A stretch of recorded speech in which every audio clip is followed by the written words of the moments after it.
Anderson, absent. Arakaki, absent. Ka'alam. Here. Clark, absent. Conley, absent.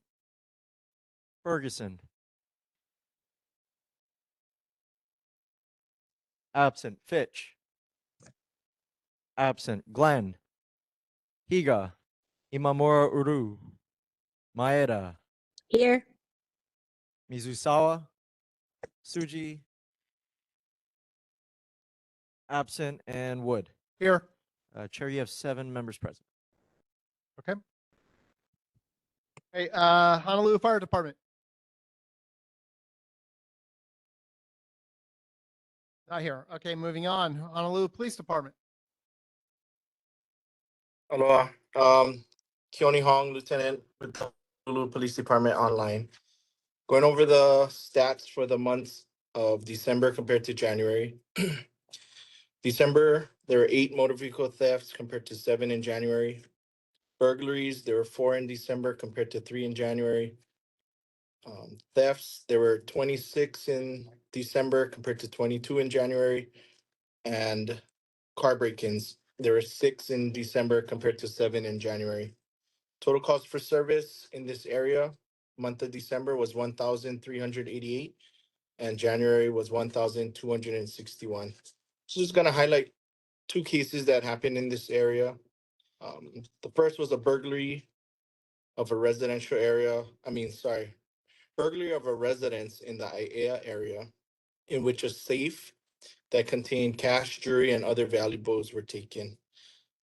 Officers were able to review the surveillance videos of the incident and identified a 63-year-old male as a suspect who was arrested. The case is still pending investigation. There was also a restaurant in the Waimalu shopping center. The first burglary case occurred on January 14th at about 6 p.m. The next case I was going to highlight is a burglary in the second degree, which occurred on January 31st at 0100 hours, or 1 in the morning. So a restaurant in the Waimalu shopping center was burglarized, in which a safe was taken containing an undisclosed amount of money. Again, surveillance video in that incident was reviewed by officers and a suspect was identified. Today, that suspect, which was a 51-year-old male, was arrested and charges are pending. So with these 2 cases, something that was in common was surveillance videos. So if there's surveillance videos or if people have invested in surveillance cameras, that helps with police investigations to identify the suspects. But if there are any questions, I'm available at this time. Board members, any questions for HPD? Okay, so I have a question about the public housing or down by the stadium area. So we've had multiple shootings now down there over the course of now a couple of years, I think. Is there going to be any like task force or some other is there going to be any kind of focus on that particular area going forward in terms of trying to like remedy that situation? Yes, even along some of those shootings, there were arrests made. A lot of the times, the people committing the crimes are from outside of the area coming in, whether it's turf wars or whatnot. But regarding a task force, there are officers that are concentrating shootings, trying to connect the dots, trying to identify any suspects and make arrests. So yes, we are aware of it. Is it gang activity or what is? Could be like, I don't know what. Some of these are, to be honest, juveniles, and these juveniles are stealing the Kias or similar types of vehicles, driving around, joyriding, and then a lot of times too, they may come across firearms from burglaries, stolen firearms, and because of their adolescence and not making the right choices, whenever there's a heated argument between different groups, then sometimes they make the wrong choices and of course, resort to So violence. when we, so is there, what is happening when we find that the juveniles, you know, are the parents accepting responsibility is what I think I'm trying to go for here, because it's a public housing, right? And so they're there at the, how should I say this? They're there at the discretion of the public. They're there at the benefit of the paying public. So when their kids are committing crime, I think the parents should be held responsible for their children. And that would mean that they don't get public housing. Like they should be kicked out of the public housing. Is this something that is done, or is this something that is even considered at that housing location? Do you know? Or is this Yes, something that we need to talk about with, like, our legislators?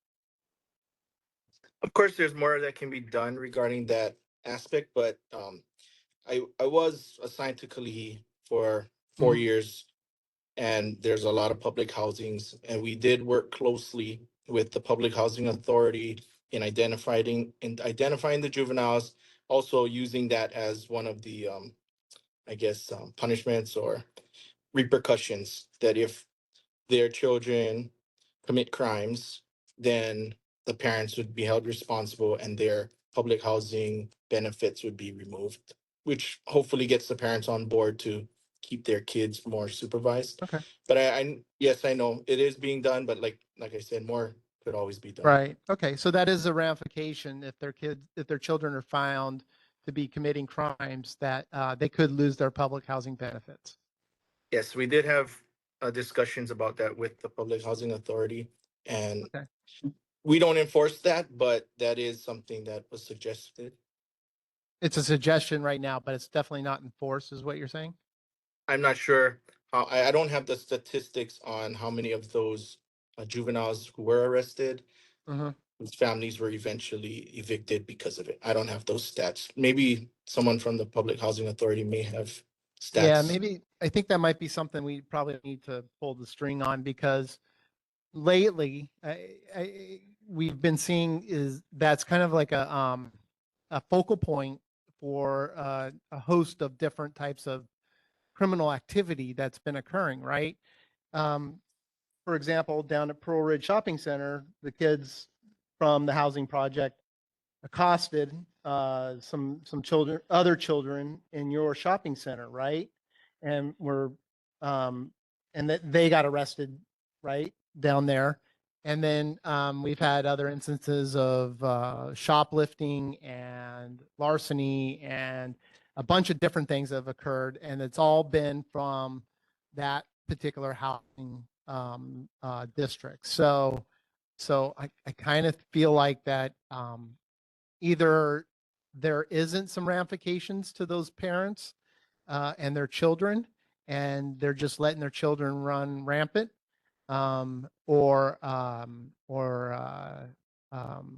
I just don't know what's going on. Yeah. And I'm not Honestly, sure if the discussion involved crimes that occurred outside of the housing. So like if you mentioned Pearl Ridge, I'm not sure if the housing authority was able to enforce any type of housing benefits negatively if the crime didn't happen within the housing. Yeah, but if their children are going outside of the housing area and committing Mhm. crimes, that Yeah. should still impact their benefits to receiving housing. Mhm. As Yeah, far as that's I'm something that got to be discussed, I think.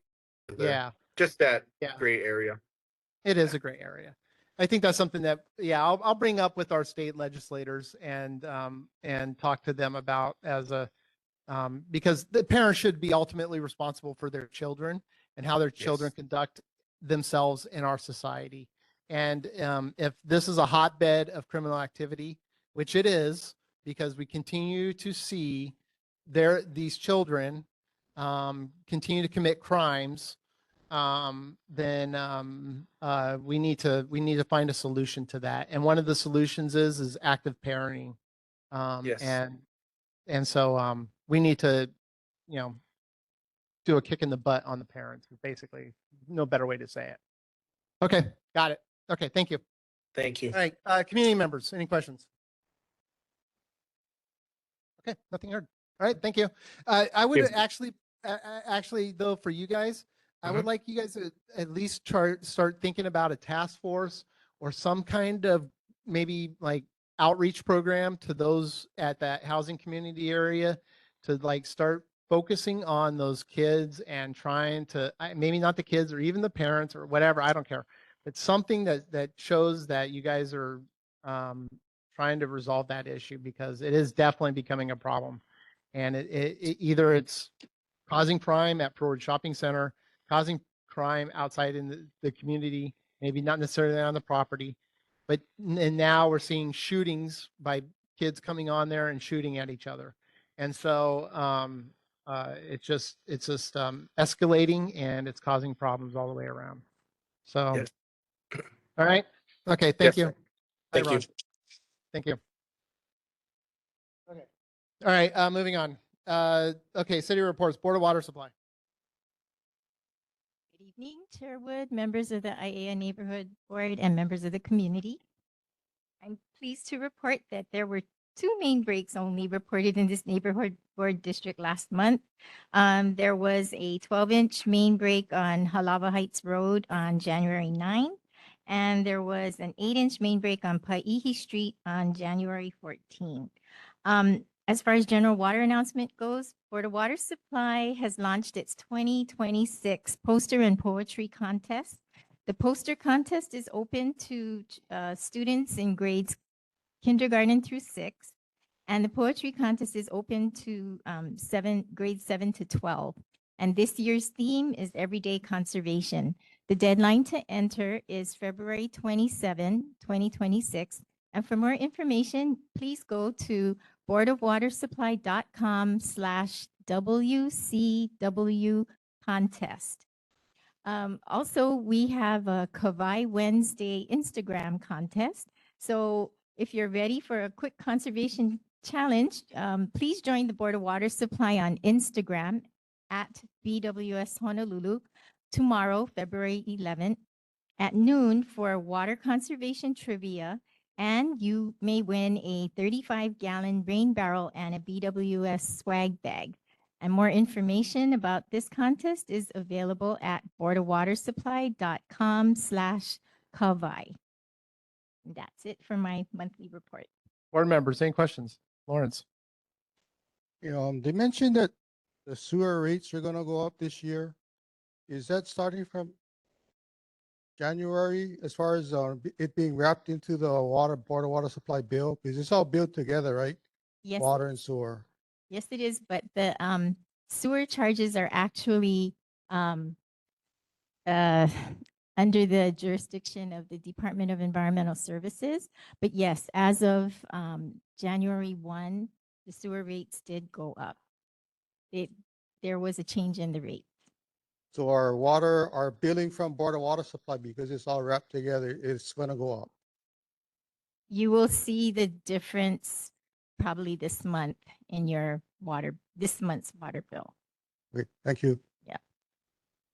Hey, board members, any other questions? Hey, community members, any questions for Board of Water Supply?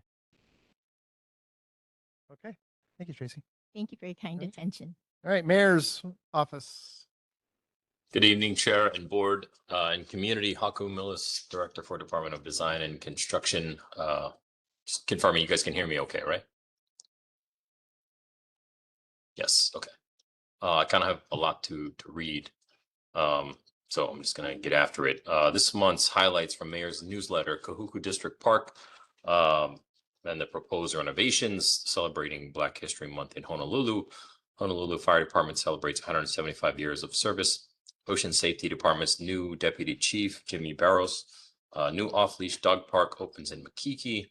New UV system protects Kailua waters. The February 2026 edition of the Mayor's newsletter can be found online at honolulu.gov/mayor/newsletter. I'll put that link in the chat. Other announcement that I think was probably mentioned last month. I apologize. I was out sick last month. City launches new and improved HNL 311 system on Monday, December 1st.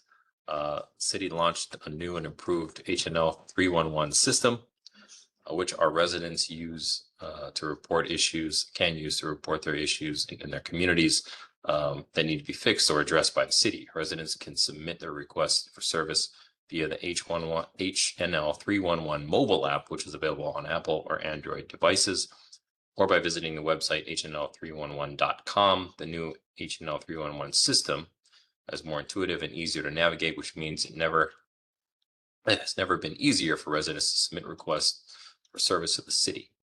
On the city's end, the new system makes it easier for departments to track and respond to these issues that have been reported. Once an issue has been reported, it goes directly to the department that is responsible for that type of request. And if users are registered to the account, they will get notified whenever a status update has been provided. The city can only fix these issues and solve problems that we know about. So instead of taking a video of a broken sink and posting it on Instagram, snap a couple photos and let us know by submitting HNL 311 request. I just want to say something else real quick. We're heavily reliant on the community to notify us of things because, you know, it's not like we have guys out looking for potholes, for example, right? When the community lets us know, DFM would be able to respond and patch potholes. You know, if there's particularly after this storm, right? If wind has damaged something, use the 311 app so that DFM can get out and make repairs or do maintenance. If it gets too severe, then it would come to my department and we would do a CIP project. But we are reliant on the community to let us know. And the 311 system that is now in place is more efficient and it helps us to do our job better and serve the city. So please take a look at that. Put it on your phone and start using it. Will help us and help I us would serve just you guys. say that Mr. Abi goes out and looks for potholes all the time. So at the state level, I know that's what they do. So you got a lot to live up to, Haku. Yeah, all I can say is our guys are actively repairing potholes instead of looking for ones. Okay. A lot of potholes out there. So Good comeback. Okay. please let us know. All right. Thank you. But that's a fair point. I'll get into the issues here. Excuse me. A question came in about neighborhood security watch. Does the Royal Summit Subdivision and ʻAiea participate in HPD's neighborhood security watch program? If so, who is the neighborhood security watch program coordinator for ʻAiea, and how can residents contact this program coordinator? HPD responded, residents can contact, I think it's Jeannie Omaye, the neighborhood security watch program coordinator for ʻAiea, via email at jomaye@hawaii.rr.com. I'll put that in the chat as well. Again, the email is jomaye@hawaii.rr.com. That's Jeannie Omaye. There was another question, about the community safety action plan. Does HPD have a community safety action plan for residents in the case of community concern or emergency that requires police, fire, and/or ambulance? What steps should residents take if they witness dangerous, illegal nuisance like loud music or suspicious activity in their neighborhood? HPD responded, yes, HPD does have a community safety action plan for residents. When there is a community concern or an emergency, the HPD works closely with the Honolulu Fire Department and emergency medical services to respond quickly and safely. While there is not a single plan with a specific title, these situations are handled through well-established procedures that focus on coordination, communication, and public safety. The goal is to ensure residents receive the help that they need as efficiently as possible. If there is an immediate danger or a crime currently in progress, residents should call 911 right away.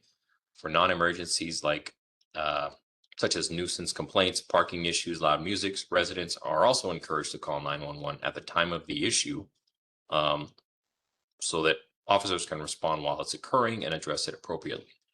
Residents may also report concerns through the new 311 application, where reports will be routed accordingly. When calling or submitting a report, it helps to provide clear information such as the location, what is happening, and whether the situation is ongoing. Residents should focus on reporting and observing when it is safe to do so and avoid getting involved or confronting anyone. There was a question about bus service frequency in ʻAiea. A resident requested increased bus frequency every 30 minutes and extended service hours until 9 to 10 p.m. on Route 542 and circulatory routes to better serve evening users in ʻAiea with Skyline rail service that ends daily at 10:30 p.m. DTS responded. DTS unfortunately does not plan to expand the service, expand the span of service of circular routes in ʻAiea at this time. Matching the span of service of circular routes with Skyline would be ideal. However, resource and budget limitations preclude DTS from implementing these modifications. The bus route will continue to be evaluated and adjusted to address changes in service demand and productivity. Another question for the bus routing in ʻAiea.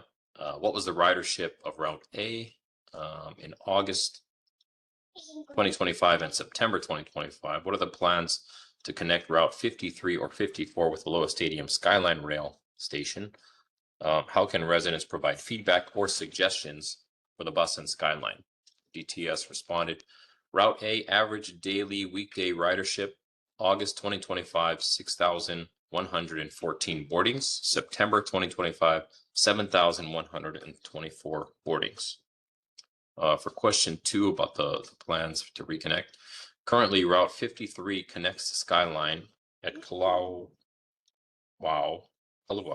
Ridge Skyline Station, and Route 54 doesn't provide a connection to Skyline. While there are no plans to connect the bus Route 53 and 54 to Halava Stadium Skyline Station at this time, DTS may consider modification in the future to improve connections to Skyline.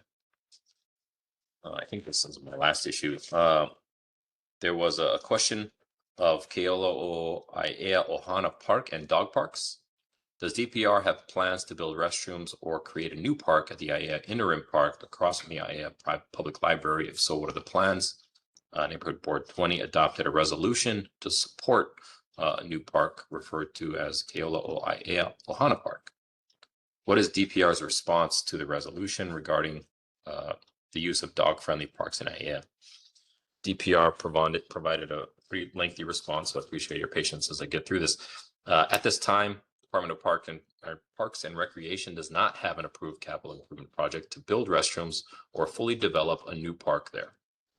While no funded construction plans are in place yet, we recognize the community's interest in the proposed Keolo ʻAiea Ohana Park, which Neighborhood Board number 20 has supported. In the meantime, Trees for Honolulu's Future received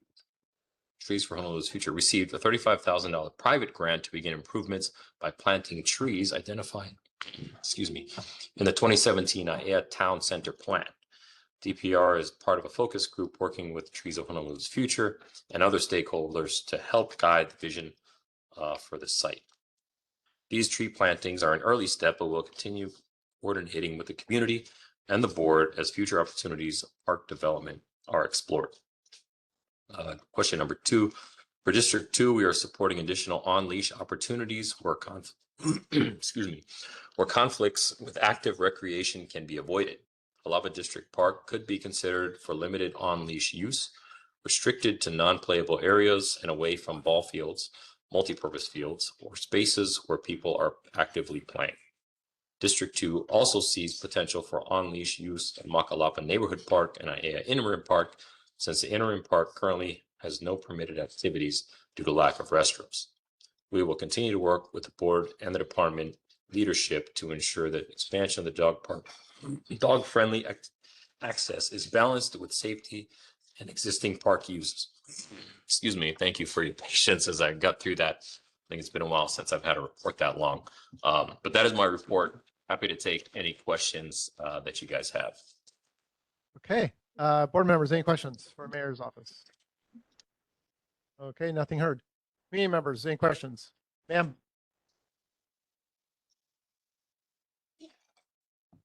Hi, I'm Jean Omai, the coordinator of the Newtown Neighborhood Security Watch. That's my personal email. I don't know how you got it, but we do have I'm Security so Watch email. sorry.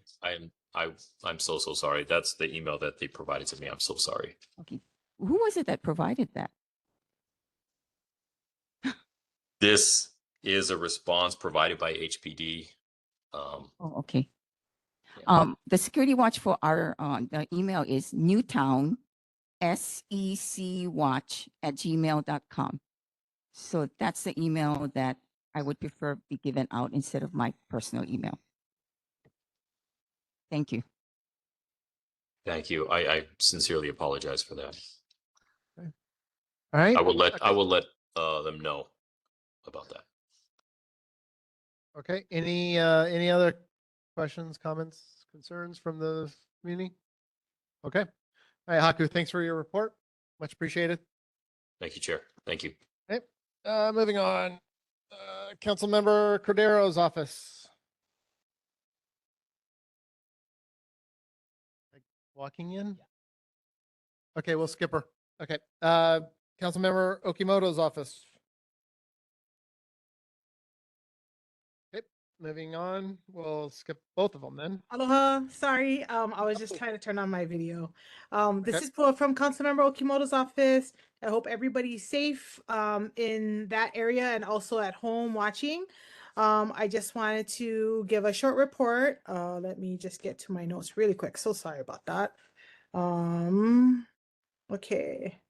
So some announcements I do have is going to be on budget since Councilmember Okimoto is part of budget. She's chair on budget. So the announcements are Bill 1, 2026 relating to the establishment of fees and charges for services of the Department of the Medical Examiner establishes fees for non-mandated services provided by the city's Department of the Medical Examiner. Non-mandated services include services provided by court order. Bill 76, 2025, relating to government transparency. Enhancing governmental transparency requires the BFS or Department of Fiscal Services Director no later than January 1st, 2027 to develop, maintain, and make publicly available a searchable online database of city revenues and expenditures that is free and open to the public. Bill 77, 2025, relating to budget execution that requires the city to provide an authorized legislative user with direct access to all budget management software systems necessary to enable real-time tracking and monitoring of expenditures made pursuant to the executive operating budget ordinance and executive capital budget ordinances. I did put important websites in the chat for anybody that needs to, needs some updates from Complete Streets. And even like, feral chickens have becoming more rampant lately. So that, reporting graffiti, and adopting a park. Also, if you wanted to do testimony as well, I have that link in the chat. I want to thank Jocelyn, our office manager, that dropped off the newsletters for February. It was hot off the presses. I mean, we literally finished it at 4 o'clock. So I just wanted to give you guys an update on that. And we're gonna, our offices, we're gonna plan on maybe going out into the community about once a week, if not more, if need be, to look for any kind of concerns that are brought up in the community. I'm gonna be one of the people that are, me and Aaron are gonna be the two people that are gonna be going out at least once a week. So if you guys have anything, by all means, please don't hesitate to email me at pua, P-U-A Smith Kauhane, all lowercase, SMITH KAUHANE @honolulu.gov. So if you see any concerns in your community, that is sometime during the week. If I can come in person to help out in any way or assist in any way, please let me know. And if you guys have any questions, I'm happy to take it back to the office. Mahalo. All right. Board members, any questions? Lawrence. I'm not sure if this is your area, but I know the state has a ethics commission. as far as their duties and what they actually do and what cases or what things they brought up to be reviewed, what is that commission for? Because funny things are going on and people are not talking and covering it up. But you find out what that ethics commission does and what they did this past year or several years back as far as investigating legislative issues. Okay, Thank I can you. I can be happy to take that back. I know that the city and county also has an ethics commission office as well. So I can see if there's any kind of information I can get for you by next month.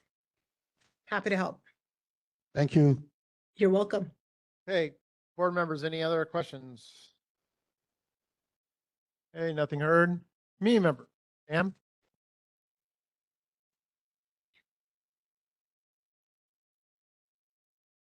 Aloha, can you expound on medical examiners fees? What kind of fees are we going to be charged? So there are some fees that are basically if it has to go under investigation, but that's based upon a case by case basis. It just depends on the situation of the individuals. If it goes longer than it needs to, from what I'm told, but right now it's in committee, so it hasn't passed yet. So it's in budget committee. So until there's gonna be another committee meeting I think it was this month or next month, and we're gonna find out if that will be passed or not. So I can get more information about that for you for next month, if that's okay. Thank you. Yep. Okay. Community members, any questions? Nothing heard. All right, thank you for your report. Sure, and I'll stay Councilmember- online if anybody needs anything. Thank you. Okay, thank you. Councilmember Cordero. Aloha Chair Wood, neighborhood board members, community, Radiant Cordero, your council member for Council District 7, which includes this area of ʻAiea all the way to close to Dave's Ice Cream and all of Halava as well. Great to be joining you all this evening. And I just wanted to direct you. I know that you may not have my report yet, but it's on the table and on the drive as well. But you'll see on my first page, we wanted to highlight some of the awesome events that happens at the Neil S. Blaisdell, both concert hall and arena and the exhibition hall. So check out what's happening in February on the first page, as well as the Honolulu City Council's meetings for this month. Next up, on the next page, we have community updates. I just want to highlight, not next page, but in the next few pages, 1, 2, okay, I don't know where it is, but I think it is next page. The first off, Moanalua Road sign repair. So we issued a request number to fix the damaged westbound directional arrow sign that is down. And so that the Department of Facility Maintenance is aware, and we'll hope to fix that soon. Next up, the tree on Moanalua Road. DPR inspected a tree near Palimomi Medical Center and identified a remaining stump. And after a utility check, the stump will then be removed and site reassessed for replanting for an appropriate species there. Because we always try to, if one tree is gone, we always try to replace it with another. Next up, Ilune Street crosswalk changes. It's a pretty lengthy update on there, so please review it. My team and I followed up with the Department of Transportation Services, with Layden, Akasaki, and so Ulune and Pahue Street, and it was removed following a city study that showed very low pedestrian use. Pedestrians are encouraged to use the nearby Halava Heights Road crosswalk, and DTS is designing long-term road and pedestrian safety improvements and has begun installing interim signage and advanced stop lines to improve visibility and safety. They did put those you know what I mean, those horse things at both sides of the crosswalk and sidewalk to try to see, and a sign there so pedestrians can provide comment like, hey, we use this, don't remove them. And so they didn't get any calls when that was up there for the duration that they had it. So please review that on the report. Overgrowth at Ulune and Kahuapa'ani. The reported overgrowth falls under the state jurisdiction, and we submitted a report to the State Department of Transportation for follow-up. Next, signs on public property. Advertising signs in medians will be handled by the Department of Facility Maintenance. Unpermitted signs on city sidewalks violate city ordinance and may be reported to the Department of Planning and Permitting. I know that comes up normally during election years as well. So next up on the next pages or last few pages, I don't know how many of you got that scam DMV message, because I know I did. And so residents are urged to be cautious.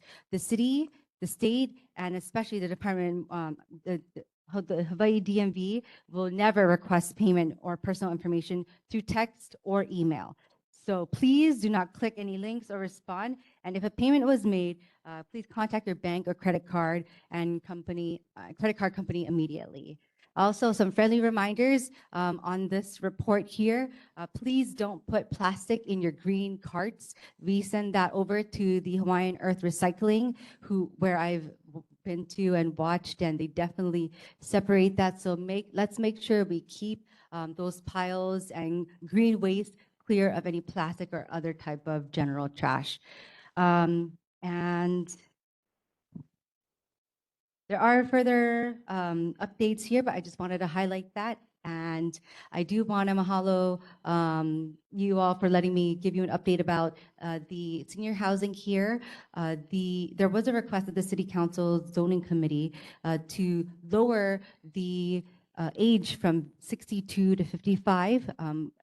It is a senior affordable housing project. The EAH, in discussion with the zoning chair, requested that the request be removed off of the agenda.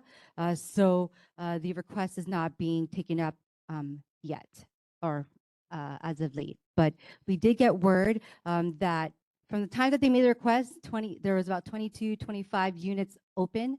The last time I talked to them last week, they had about 11 units vacant. So if you know anyone 62 years and older that are looking to live in ʻAiea and be our neighbors here, please let them know that Halawaliko is available, and I don't have the information here, but just tell them to look up EAH Housing for further information and to apply. So that's my update, and I'm sure I have more, but I'll take any questions for tonight. Thank you. Okay, board members, any questions for a council member? Lawrence. As far as the senior housing, if they have available units available, why wouldn't the city lower that age criteria down to 55? Because best case scenario, you're trying to rent out all those units. Is there a specific reason why they're not allowing the age to come down? So before we even got to voting on it, EAH requested that we pull the item off of the agenda. There was a hopefully meeting of the minds to keep it at 62, but allow for 55 if proper or adequate marketing was conducted by EAH. We were hoping that they would come and reach out to the neighborhood board, all of you, to request that, or the ʻAiea Community Association, or even myself. So I feel that did not occur, and so we had a lengthy discussion. So did the committee members, of which I am a committee member as well. And we felt that since they just opened up about 4 months ago, that they needed more time to do proper marketing. So as far as timing wise, they're going to be waiting another 6 months before they open it up? Nope, they are open. They have people living. I mean, we have neighbors right there right now. No, as far as 55 going down to 55. They have taken back their request, so we're not considering it. So that's not going to be on the table for this session then? No. Oh, interesting. Thank you. Thank you. Any board members, any other questions? Okay, community members, please.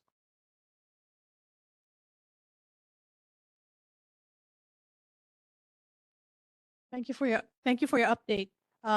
You seem to have a good relationship with DOT. So my suggestion from the community is if you know coming off of Cam Highway on that access road to access Mauna Freeway, there's a yield sign and the grass has grown taller. How about a speed hump there? Because there's so many times I see those cars trying to access Mauna. This is right across ʻAiea Elementary, and they're trying to race and get on that road. And I think a speed hump would really help, not for Mauna, but for the access road that comes off of Cam Highway. Yeah, I think I know what you're talking about. I think that's actually state-owned property right there. So when I think DOT's up next on the agenda, we'll bring it up with them at that point. Yeah, And one Hawaii more Department of thing, Transportation. can you check Mauna and I think it's Hulumanu that Okay. has the 49ers, that street. Yeah. Anyway, I was stopped at the light and this high school kid abide by the traffic walk sign, Mhm. almost got hit. And I Okay. know the crosswalk's very faded in that area. Okay. Thank you. Thank you. Certainly will do. And we actually have a few requests for that intersection as well. Mahalo. Okay, thank you. Okay. Any other questions, comments? Oh, well, yeah, pass that down. And Russell too online. Okay. I just song. Okay, I just noticed today at that same intersection at the 49er that there's a pothole there. It just got filled in like last week, but it opened up from the rain. I just wanted to say that. Yeah. Okay. All right. Yeah, I saw that pothole too. I think. Yeah. Exactly. Yeah, I Okay, saw it Russell. too. Chair, I had a question for Councilperson Cordero. Regarding the Haleʻoka housing, Yes. isn't that housing project for financing purposes tied to bond funding? And isn't it a bond requirement that you have to be a certain age? Yeah, federal requirement. It is LIHTC funded, and so Yeah. yes, they do by the 20th Very strict on the or the 7th kind of this month.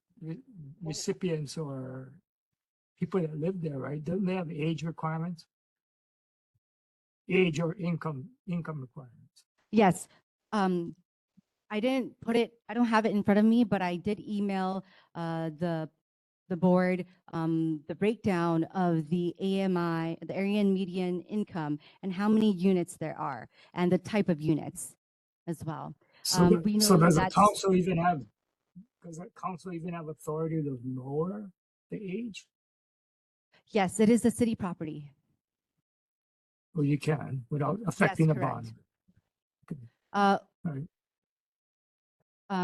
That is what the project was built for, an EAH bid, knowing that it was for 62 years and older.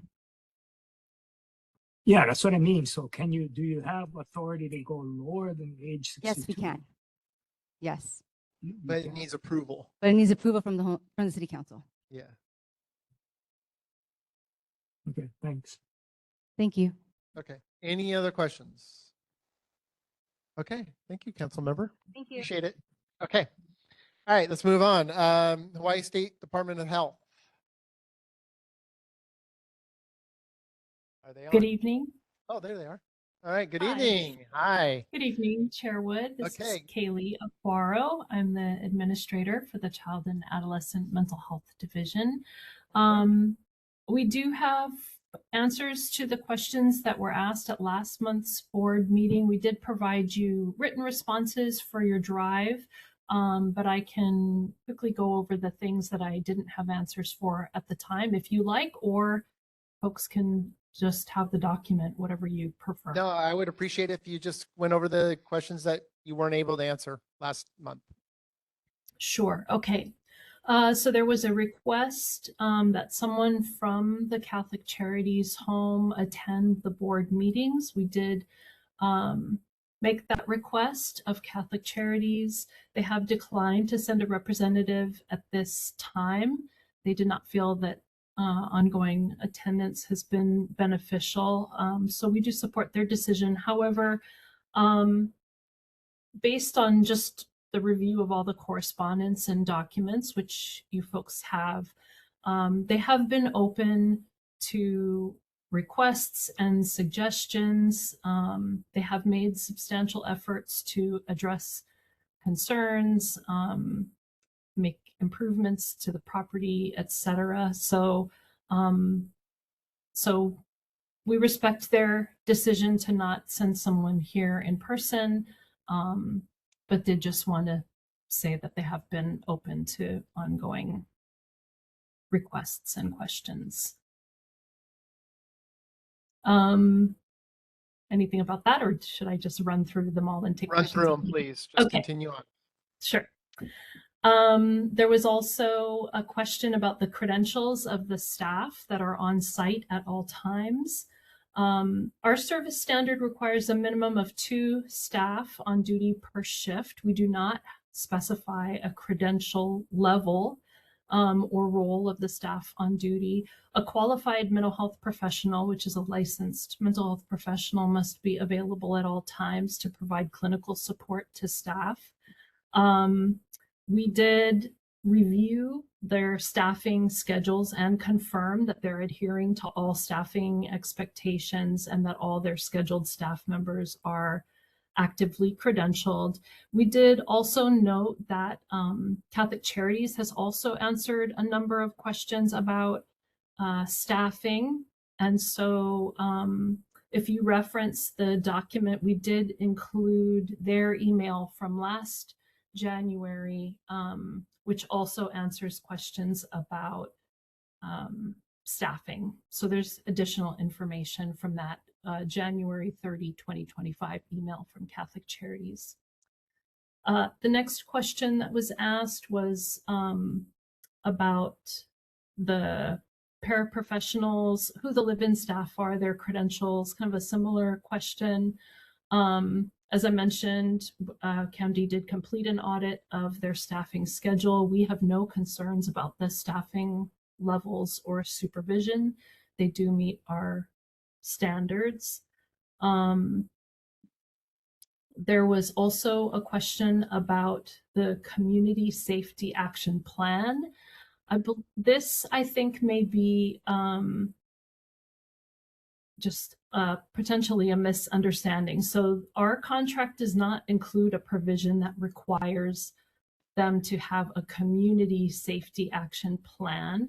What the service standard says is that the program shall maintain awareness of community safety issues and have policies, procedures, and mechanisms in place to continuously assess and effectively manage risk. So Catholic Charities has a larger safety and risk management framework that includes a number of policies as well as their assessment measures for the youth, individualized prevention plans for each youth, routine staff training. All of those pieces of their overall framework are the things that fully satisfy that operational expectation. But to the point more specifically of a community safety action plan, I do understand that there was a plan that was drafted by the Royal Summit Association and provided to Catholic Charities. Catholic Charities responded and provided comments and edits to the draft. And I believe that that's kind of where it ended. So the ball is in the residents' court, I believe, in terms of their response to Catholic Charities' suggested edits at that time. But that plan is just something that Catholic Charities is trying to do to meet the community and work with the residents. It's not a requirement of the state service contract with Catholic Charities.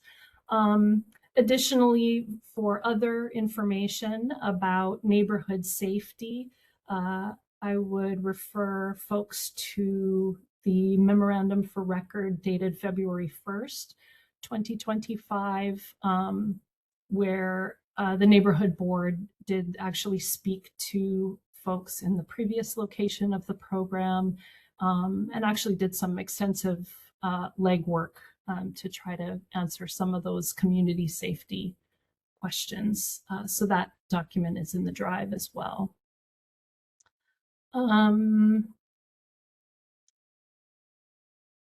Let's see.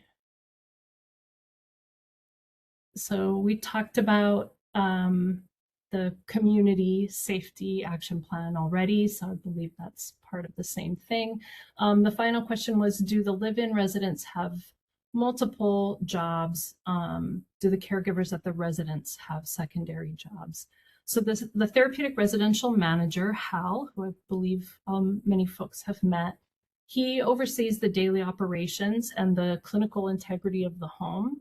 His role involves supervising direct care staff and working alongside them to provide their treatment. His schedule requires varying shifts, and so he doesn't have like a traditional 9 to 5 type of hours. He is a live-in staff member, but he's also a member of the community. So he's not always on duty. He's not a 24/7 staff. He has hours where he's on duty and then hours where he's a resident of the community. So we just ask that folks respect his privacy during his off-duty hours, and that, you know, as a resident of the community, he is entitled to the same consideration and personal boundaries as any other neighbor. These questions and answers, as I mentioned, are part of a larger document that we've been putting together to try to document all of the questions and concerns so that folks have a reference library. As questions come up, you can look over it to see if these are things that have been asked and answered or if these are new concerns, but we did want to provide as much information as possible and respond to the questions that were asked last month. I'm available for questions if folks have them. Okay, thank you. All right, board members, any questions for Department of Health on this matter? Russell? Sure. Kelly, I'm looking at the contract. Pinnacle Operations, number 7. The program shall maintain awareness of community safety issues and have policies, procedures, and mechanisms in place to continually assess and effectively manage these risks. It may not, maybe it's not called a community safety action plan, but basically what is required here is that they be aware of the community safety issues, not the safety issues inside the house, the community safety issues, meaning I think there are a lot of complaints about the individuals from the house causing a ruckus outside in the neighborhood and the Yims can probably explain exactly what those instances were, but those issues have been raised. And so what you know, you have to have policies, procedures, and mechanisms in place. What are they? Because the community has asked for that. It may not be a community action plan, like you say, but where's the policy? Where's the procedures? Where is it? I know what a policy is and a procedure. It's written down. It's exactly what's got to be, the issues are and what's got to be done. Where are those documents? So the documents that were released as part of the request for records that was made were 2 policies. One was called Supporting Safe and Positive Community Living. The other was called Elopement Prevention and Response. So those 2 specific policies are on the drive. And then there's just a number, as I mentioned, there's kind of their larger framework around individualized treatment planning, training for staff. So it's, for example, stuff like what I'm looking for is where is stuff like if an individual, a youth escapes, what is the procedures inside the house of staff? What are they to do? Just sit back and do nothing? Sit back and call 911? Or attempt to try to capture the individual? Their elopement is it? prevention and response policy is one of the policies that is in the document. It doesn't address what I just asked. What are you going So to do Russell, about the individual who why just don't you take a escaped? look at the document that's on the drive first, and then we can revisit this conversation next month. Can we do that? Because I think there's some community members that would appreciate the fact to have a conversation with this woman. Okay. Okay. Okay, because I'm going to hold this particular topic to 2 minutes more, and then we're going to move on.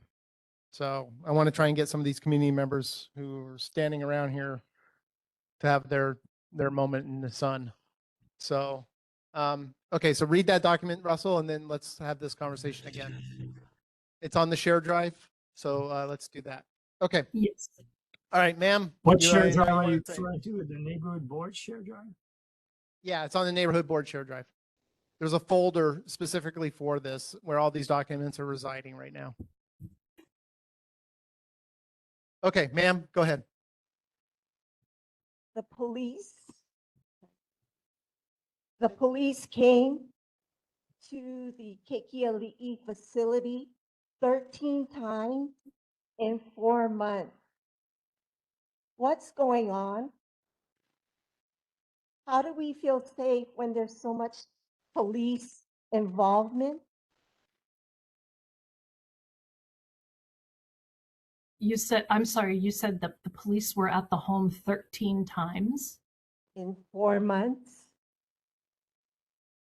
I have the dates here. Police came in blue and white marked cars, subsidized vehicles. Some police were in uniform. Others had their badge. They also came armed.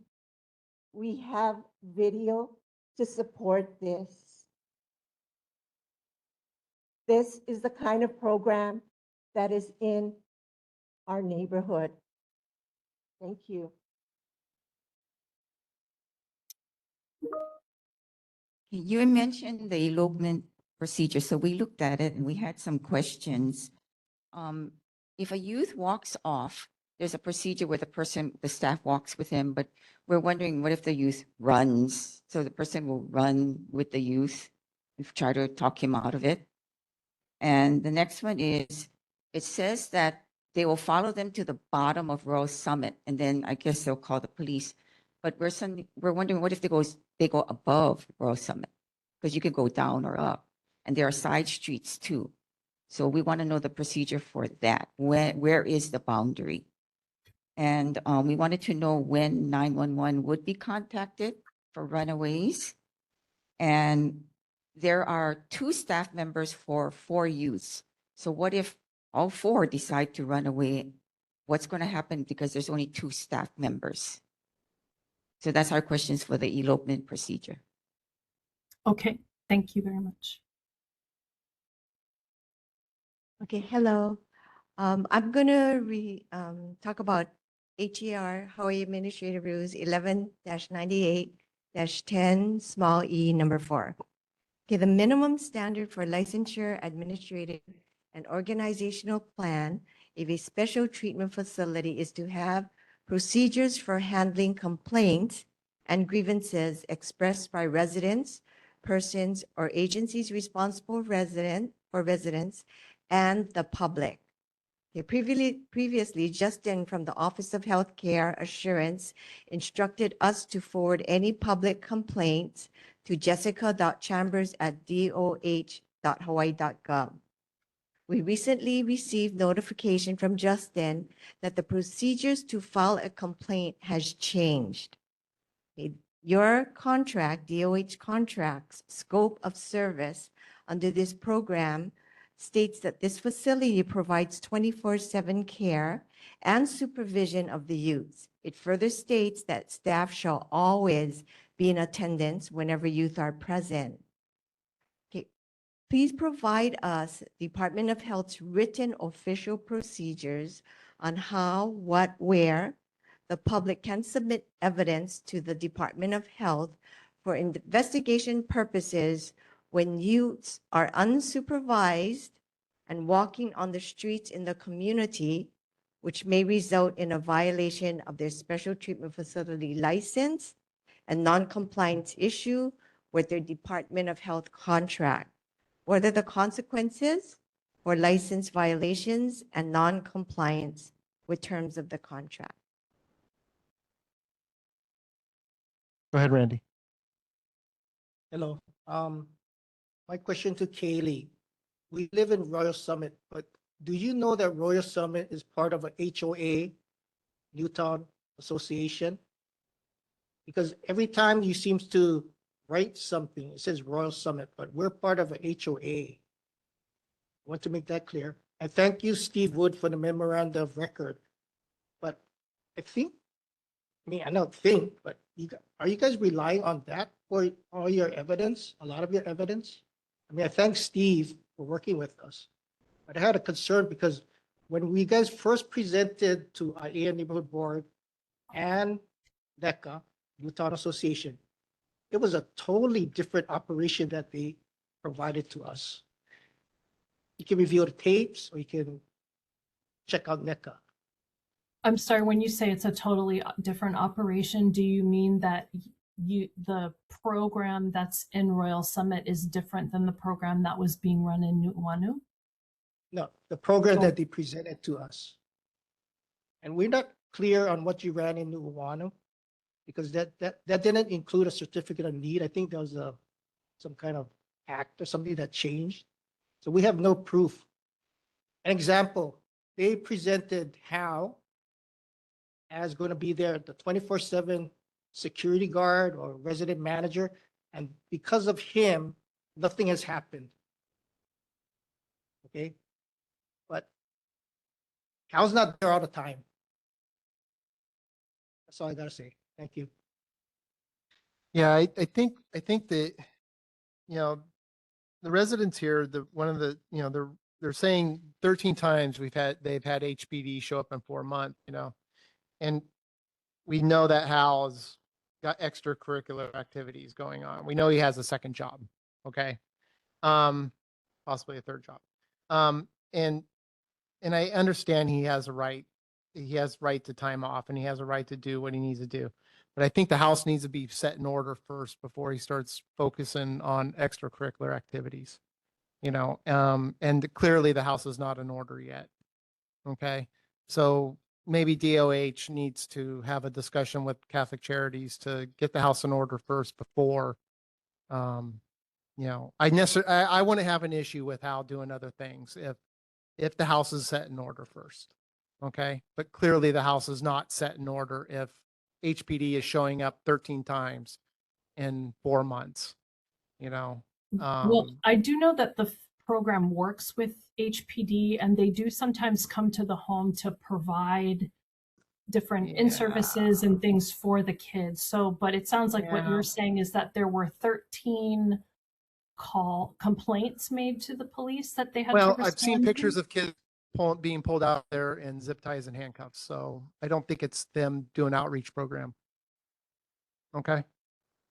So I don't think it's that. Okay. So I think that the house needs to be set in order. And so before they start thinking about doing, how is presented to us, to this board as a 24-hour live-in security, overwatch supervisor running that show as a colonel, that ex-Marine colonel or Army colonel that was going to set it straight. And clearly that is not what's going on. And so I think we need some assurances that is what's happening. Because clearly that's not. So if you don't mind, could you maybe help us with that? Yes, understood. Okay, thank you. Okay, community members, any other Because I know you guys got a thing coming up later. Okay. All right. Russell, go on the share drive. Ma'am, thank you so much. And I appreciate the time that you're here for us. So thank you. Thank you. Yeah, it's a thankless job. I know what you have. So trust me, I know exactly what you have. Okay, we're going to move on. We're already over time. So moving on to ʻAiea Community Association. I know Claire wanted me to say something about the ACA. What was that? The next meeting. She's going to kill me if I don't say it. Would you look it up for me?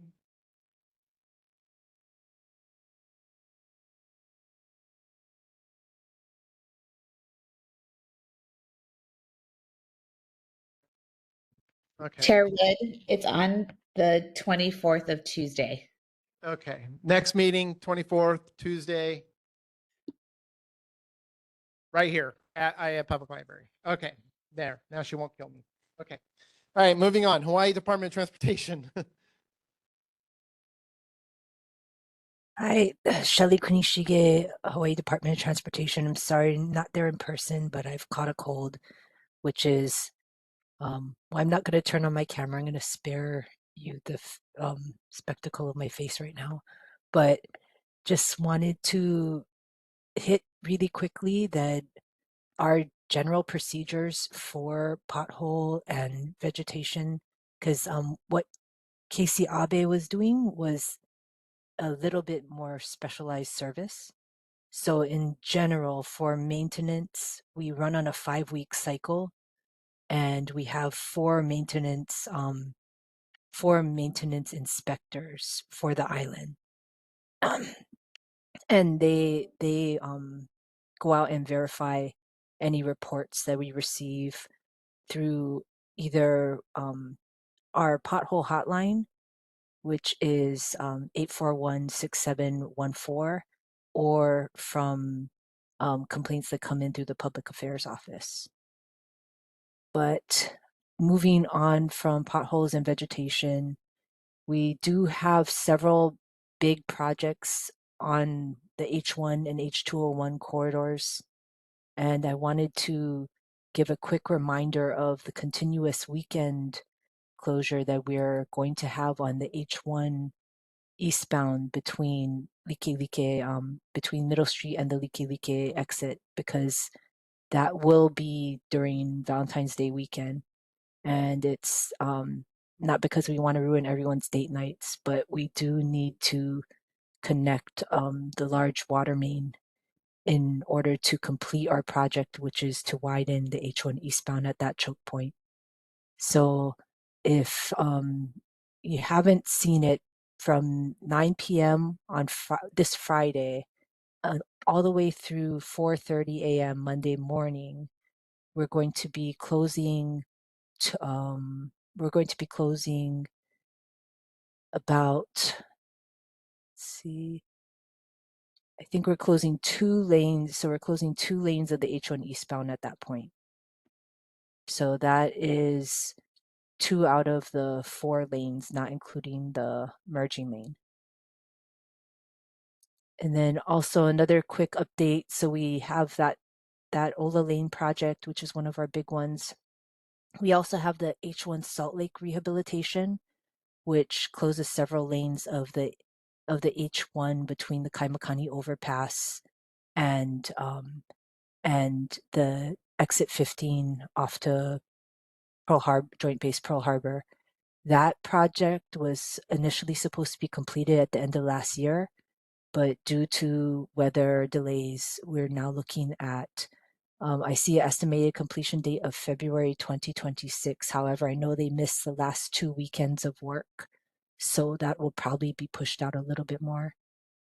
And then we also wanted to remind folks that we still have the H1 Pearl City and Waimalu Viaduct project going on, and that's estimated to continue into March 2027. Then we have our Moanalua Freeway paving between the H3 ramp and the Fort Shafter overpass. That should be completed in July. And we recently completed the paving of of Moanalua in front of St. Elizabeth's. And I did hear the requests for speed mitigation near there.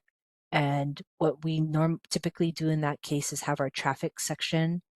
They will go and do a report and observe basically if vehicles are traveling more than 5 to 10 miles over the posted speed limit, then they'll consider the speed mitigations. And subject to any questions. All right, thank you. Any questions, board members, community members?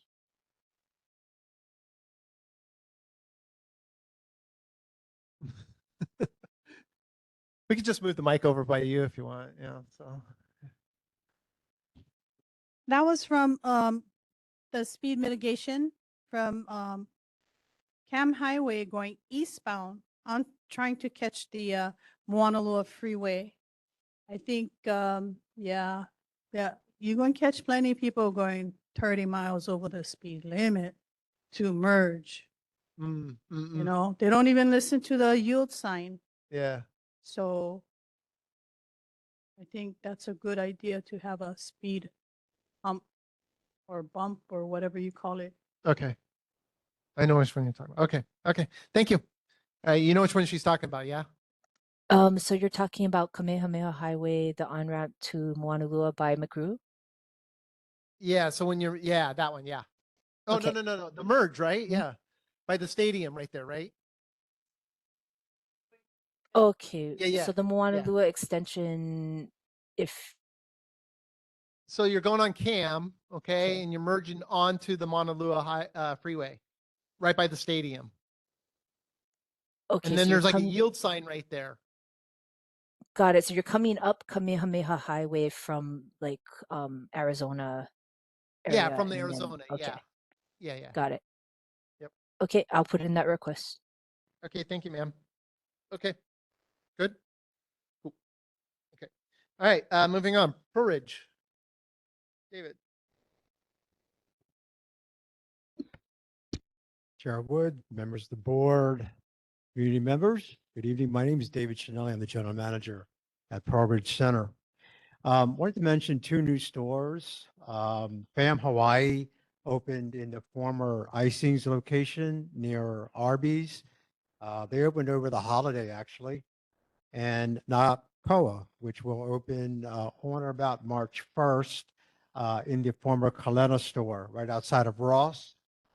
Both of these stores are islandware for families, and both stores actually come from Maui. And I just want to go over a few events coming up.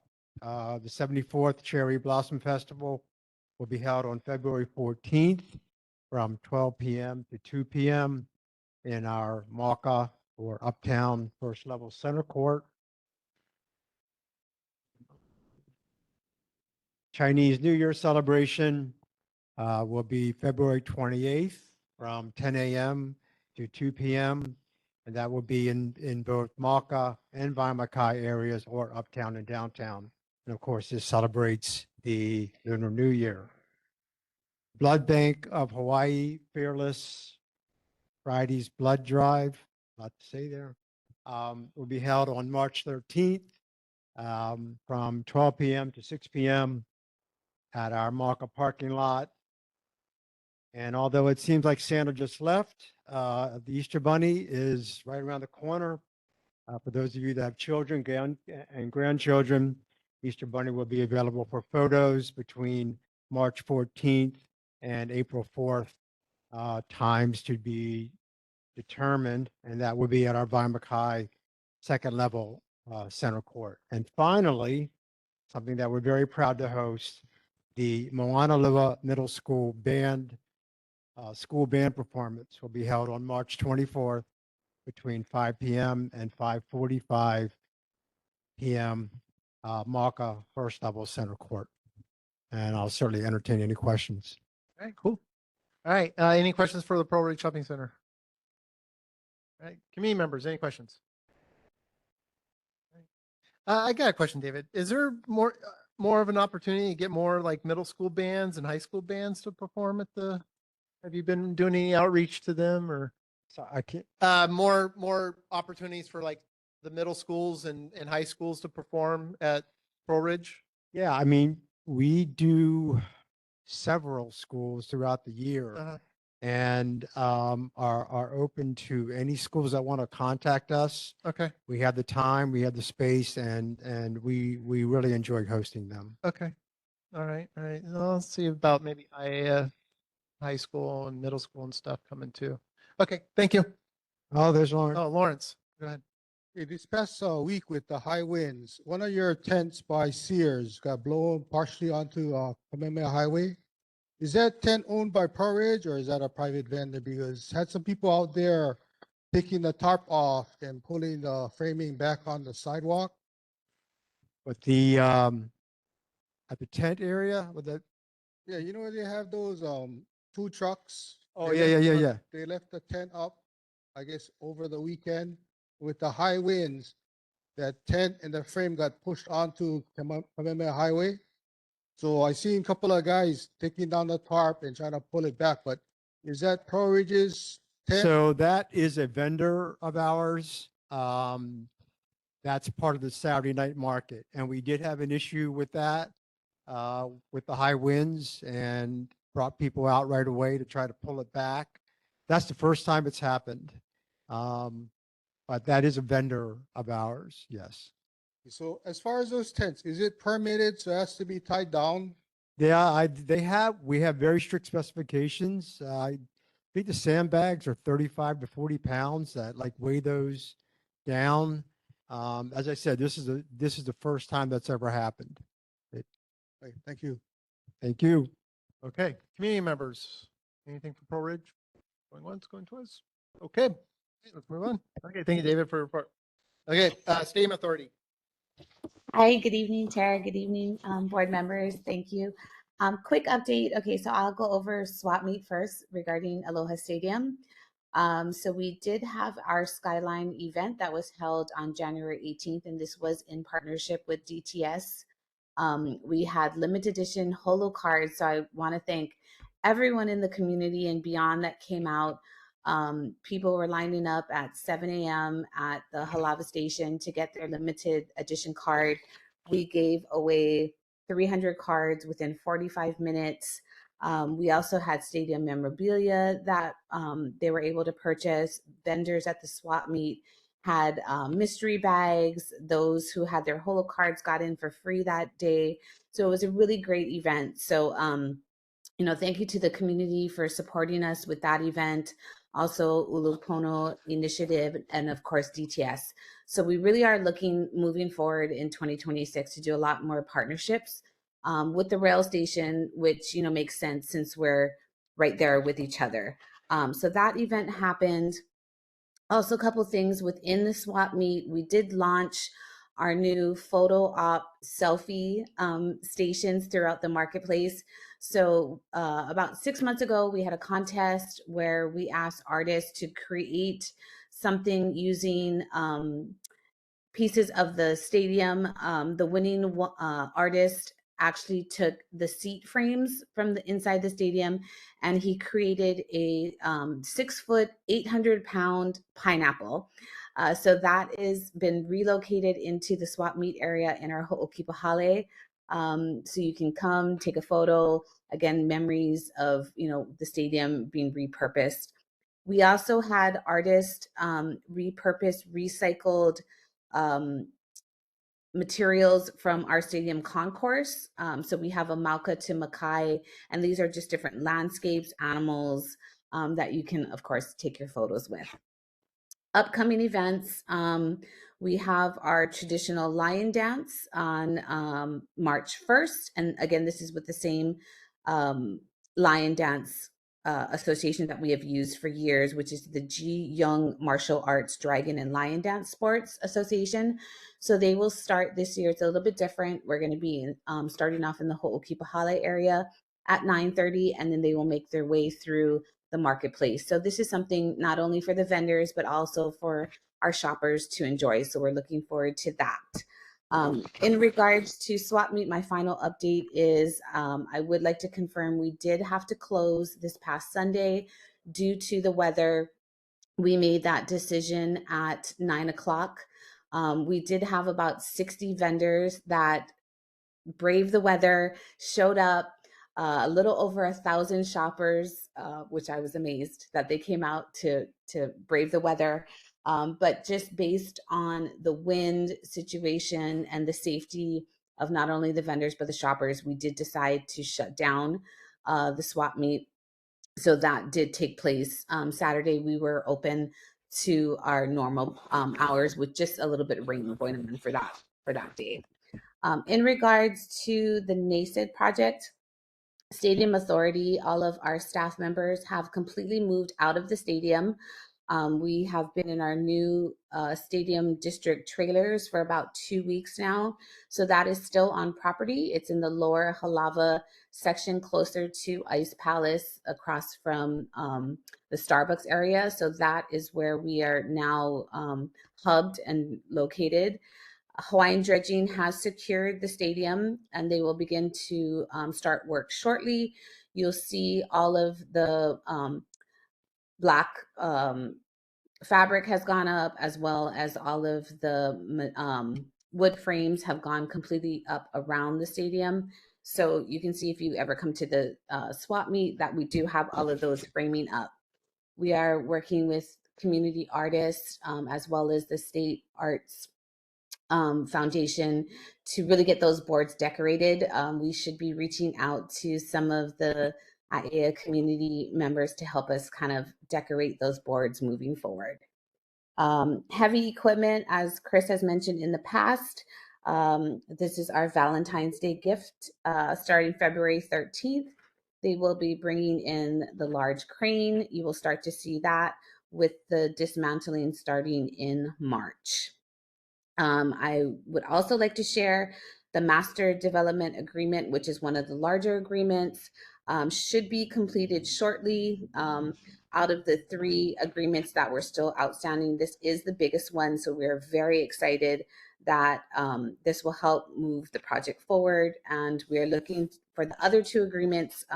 There's a few more discussion points that are being finalized, but hopefully I'll be able to report that everything is done and we're moving forward in March. And I believe that is all I have and open to questions. Hey, board members, any questions for Stadium Authority? Lawrence. I seen on the news or in the paper, they're gonna push up the seating to 30,000.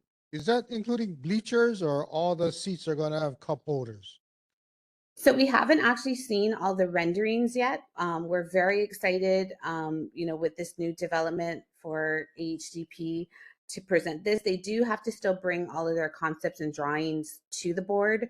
But we believe from what Stanford has said, it is 31,000 seats, all with cup holders, 28 luxury boxes, which are on the field and the loge area, and that also includes a club area.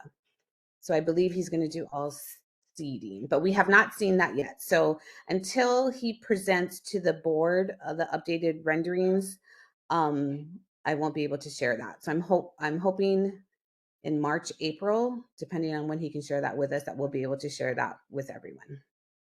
Okay, thank you. Because if I have guests from the mainland and we paying like 40, 50 or $75 per ticket and we get to sit on bleachers, I'm gonna be very embarrassed. Yeah, no, I hear you. Yeah, and the cup holders. We need the cup holders. And we're still targeting a 2029 date? Or what's the new date? Yeah. Nope, Okay, so it's the same date. Yep. Same date. Okay, got it. Okay. Thank you for your report. Moving you. on. Navy and Department of Defense. Lydia. Good evening, Chair Wood, Board, Community.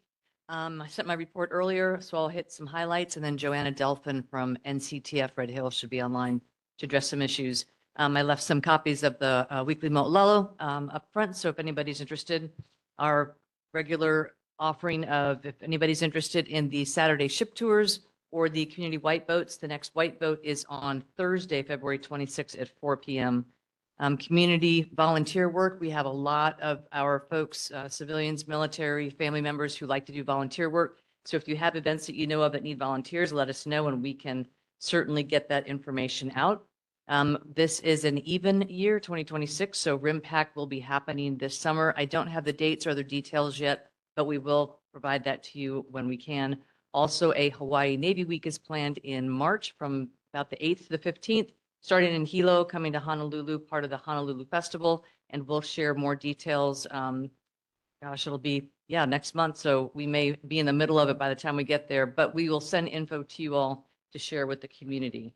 And other than that, I will turn it over to Joanna for her updates. Thanks, Leah. Good evening, Chair Wood, Board, and community members. Just a couple of updates for our Navy Closure Task Force Red Hill from last month. We have started degassing Tank 15 at the facility. Earlier this month. We should be complete with that hopefully in the next couple of weeks. And we have also started pressure washing Tank 3 at the facility as well. Just throwing this out there right now, we'll have more information as we get closer to it, but we're looking to host our first open house in late March. So once we get logistics a little bit a lockdown, we'll go ahead and share that information through our Red Hill highlights. I hope to have more updates for you next month regarding the reactivation of the Navy ʻAiea Halawa shaft. So I don't have anything for the group tonight regarding that, but happy to take back any questions. You said open house. What does that mean? So it's the open house is an opportunity for community members to come and kind of like a science fair, come in and see the latest updates of the Navy Closure Task Force in the last year, including tank closure operations, pipeline removal operations, drinking water updates, as well as environmental remediation. At what point will there be an opportunity to take a tour of the location? Because it's been a long time since I think anybody outside of the Navy and maybe Board of Water Supply that's actually taken a look at the facility. So we do facilitate site visits for distinguished visitors, staff DELs, co-DELs. We have facilitated visits like that since the 2021 fuel spill. When we do get requests, it is by leadership's discretion to allow those visits to happen. So it's not just, yeah. So if you would like to make a request, I can take that back. It's okay. I mean, I just wasn't sure if it was just, there's been a different set of eyes outside of the Navy and maybe Board of Water Supply that have been taking a look at what's been going on. So that's all. And then I would add that some of the operational things they're doing prohibits folks from coming in like we used to do free. So they have a lot of different work with, like she said, the degassing, preparation for pipe removal, et cetera. So yeah. Okay. All right. Okay. All right. Yeah. Looking forward to that open house. Okay, great. Thank you. Is there any other things that you wanted to report before I move on? No, that's it. Okay, great. Gordon? So that house we were talking about with the kids, if you have so many volunteers, would it be a good idea to maybe have some volunteers or that house check out for some volunteers if they need more help? The house that the kids get all the, no, that doesn't work. Okay, let's check. Yeah, that would not be a good idea. I mean, I understand where you're going with that, but yeah, because it's yeah, those are at-risk youths already in there, and yeah, you don't want to mix that up. Okay. Any other questions, comments, concerns? Community members, anything for DoD Navy? Okay. I have a question. All right. Well, thank you for your guys' time. Thank you, Lydia. Appreciate it. Okay, moving on. Hawaiian Electric.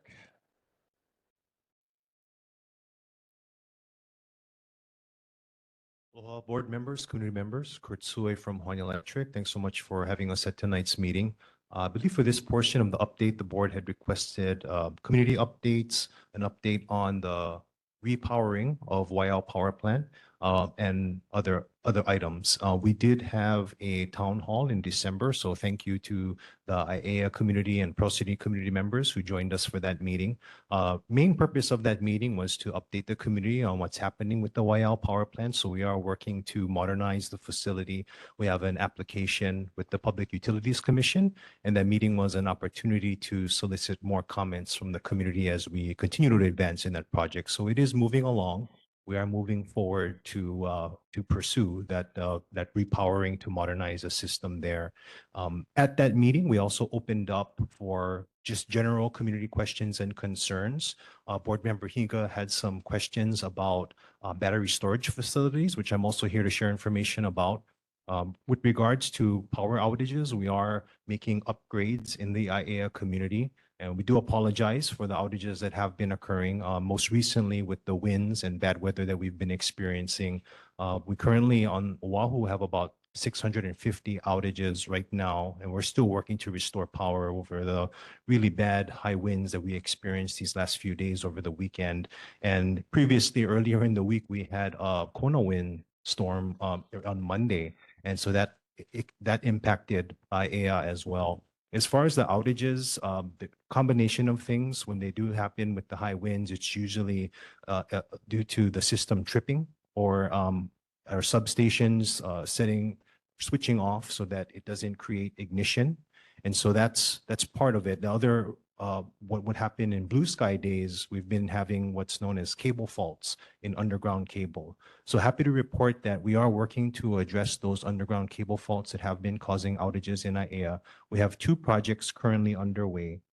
One just began this month on Kialva, Nahele, Apala, and Ulu streets. That just begun this month. And next month, we are replacing underground cables in Kupu Kupu, Hapaki, Piki streets, all in March. And so essentially, this is just replacing direct buried cable. At the time in the 70s and 60s, when the underground system was installed in ʻAiea, the cable was buried directly in the ground, which was the industry standard at the time. So what we're doing is we're modernizing it. We're digging trenches. We're installing new conduits to pull the cable through with manholes so that we can access them more easily. And that's going to improve the reliability. We're not going to see those cable faults. Right now, when we have to repair them, we have to actually dig up the cable and find where the fault is, and that can take some time. So with this new system we're putting in with conduits, the repairs will be a lot faster. So those 2 big projects are underway. If you live in those neighborhoods, I apologize for the construction impacts associated with that work, but it will improve reliability for the system here in ʻAiea. Chair, I'll pause to see if there's any questions about any of those updates. I know that was a lot. And I also have information when the board is ready to, regarding the battery storage. I understand they're pursuing a resolution on it. I just came here to share more background information for the board's consideration. Hey, board members, with Lawrence. As far as your battery energy storage system, what role does the fire department play if there's an incident there? Are they familiar with facilities and what they would need to do as far as putting water on it or just keep everybody away from the area? They do have standards, and let me know, Board Member Higa, if you'd like me to cover some of the fire suppression functions that are associated with these battery storage projects, but I am prepared to share that information in depth with the board.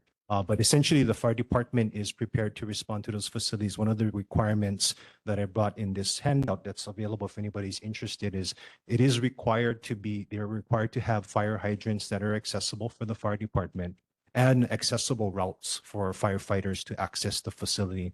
And what you'll notice in like this picture here that I have on the handout that's at this table and for all the board members is by design, the developers will build the battery projects that are attached to solar facilities in the center of the project. That way there's no vegetation around it. It's accessible. It is spaced out so they won't cause fire to other storage containers or battery units, as well as nearby facilities. So it's a very isolated technology. And so that's all in coordination with national firefighting and fire protection standards. As far as fire department, normally they want a fire hydrant within 150 feet of a structure. when I look at this picture, I cannot see the fine detail, but you're telling me that within this structure, within 150 feet, there's a fire hydrant. Not on the development site itself, but enough for them to fill their tankers, plural, and then to fight a potential fire at the facility. And usually these are designed to be isolated. So if a problem were to happen in one of the units, it doesn't spread. It's like, picture Matson containers all stacked up. So each Matson container is filled with battery technology. And so total wise, it's able to capture a certain megawatt capacity that can provide power during the peak times when the sun is not shining. So what is your criteria as far as the water source? How close does that water source have to be to this battery energy storage system? I can get the exact distance, Board Member Hugo. I'm not familiar off the top of my head in terms of the distance requirement. But there is a distance per code that it has to be within Yeah, a and mile. that's stated in this document that I'm sharing with you here. Okay, It thank you. doesn't include the distance, but I'll look it up for you. Yeah, because I know a little bit about fire protection stuff. I've never seen a distance as far as to a solar energy storage system. But thank you. Do you use water as a fire suppressant for lithium ion? That I would have to defer to the fire department for the specific firefighting tactics. I do know that the facilities themselves have fire suppression systems built within the containers. So that's meant to address it initially. But as far as after that, I would have to defer to the fire department on how they would I'm fight not that. so sure they use water though, do they? They do? Yeah. Okay. So just as far as the scale, say if I look at a Tesla and I look at one of your battery modules, how much bigger is this battery module compared to a Tesla? Well, it says it's like the size of a shipping container. No, but as far as capacity, because a Tesla Oh. might hold maybe 100 kW. Oh, it says a megawatt here. Like, so it says one of these is like 480 megawatt. So Yeah, so it varies by project. And so Board Member Hugo, your question, if anybody's interested, I did bring a map of where all the battery and storage projects are in the back of your handout. That's in the back here as well. And so all the ones that have that blue battery image next to them are battery facilities. So we do have standalone facilities like we have in Kapolei, but most of the battery projects are paired with solar, and a lot of it is to do with how energy is used in the islands, right? We generate a lot of solar during the daytime. We have excess solar energy. So we store it in the batteries and we use it at the peak when the sun goes down and all of us are getting home, the demand for energy goes up, and that takes some load off our power plants, not having to burn as much fossil fuel. yeah, I'm just curious because when we talk to the fire department, basically what they mentioned, I'm not a fireman, is that they cannot put out the fire in a Tesla. Basically, they gotta let it burn out. It's just a chemical reaction. So if I looking at your picture and these numbers, is it equivalent to 100 Tesla cars going up at one time? You know, if there's an incident that occurs, because if it's 100 Tesla cars going up at one time, the fire department mentioned they cannot put out the fire because it's a chemical reaction. So they just gotta let this fire burn itself out. So there's no way of putting it out once it starts happening. It depends how many battery is in each container. So I don't know how much for each specific project, how much, you're right, it is those Tesla batteries, like the Kapolei storage is Tesla technology. So it is multiple batteries in one container. It is designed to be isolated with fire suppression technology in there. It automatically is required to have a feature to disconnect from all the other units whenever there's any irregularities in the system. So combined, those are all the fire safety requirements that are built into these battery systems. All right, thank you. Thank you. Is there any kind of like toxic gas that gets generated when these batteries burn? Just lithium ion, there are emissions associated with it, the same as if your like car battery is a good example. Right. If those were to lose their charge, and those can spark ignitions, but yeah, they do have emissions associated with them as well. And again, the goal for keeping them contained in the unit is to capture those emissions within the unit. Okay. Well, since we're on the topic, if you don't mind, Chair, I can just share the reason for the batteries is really the most important is just to integrate more renewables into the system. Yeah. And so the batteries allow for more of this renewable technology, and increasingly challenged to build these projects now that there's no more of the federal incentives, with the shift in energy policy. Right. It's getting harder and harder to find developers that are willing to build these projects here in Hawaii. Right. Understand. Okay. Any other questions, Paul? On a slightly different tact, look, I'm glad you supplied this map for us to see how many units there are around. And I'm concerned because we have limited land. How many acres of agricultural and residential land is taken for these relatively inefficient power production areas compared to what we currently have with the Kahi plant and the Waiau plant? That's a good point, Board Member Glenn, and that's a challenge we face as we move forward. I think we've taken advantage of all of the land, the non-agricultural zone land that we're authorized to build on, that it's flat, that can generate the solar energy. And so it raises this policy questions that we're now encountering in terms of we have competing interests and priorities with respect to food production, agricultural use, and energy. And so if we were to go down the path of going heavy into solar, it does create competition for land sites. And so right now, solar is an option because it's the most feasible cost-wise. Wind and solar currently are the most affordable technologies to build, and they're the most proven. There are other technologies like wave energy, offshore wind that has its own considerations that people are not too happy about. And so those are the trade-offs that are being evaluated in all these different energy technologies. There's other types of, like you said, firm energy technologies that are out there, like what would traditionally be fuel burned at power plants, whether it's biofuel. There's discussion at the policy level about liquefied natural gas being a consideration, but an equal number of people who oppose that fuel source as well. So it is going to be some very tough decisions that will be made as we move forward to try and keep our system resilient, safe, and reliable as we move forward. Has there been any discussion about geothermal? Yes. You have a volcano. Absolutely. And I think that the Department of Hawaiian Homelands is pursuing that on other islands other than Hawaii right now. Currently, that technology also comes with a lot of controversy amongst the community. It was recently heard in the legislature a few weeks ago, met with a pretty good amount of opposition, if you happen to catch that on the Yeah, I news as well. did. Okay. All right. Okay, thank you. All right, board members, any other comments, questions? Community members, any questions? Ma'am, go ahead. Yeah, we should just get you your own mic, actually. Actually, you know what? We have an open board position. Why don't you just go ahead and fill it, and you can have a mic yourself. My question is not about solar. My question is about the lines, like you mentioned earlier, the lines are old. But the streets that you mentioned was all up in Newtown, none in above ʻAiea High School. My problem is we have a so-called jumper because somebody's line didn't provide power, so they yanked the cable from underground and connected to the street light and ran the wires. My problem is they blocked the sidewalk, okay? You guys blocked the sidewalk and there's no access. Well, I saw one guy, he came and he was taking pictures and he said, and I asked him, he's from Heco, and he said, oh, I made it a 1-foot path.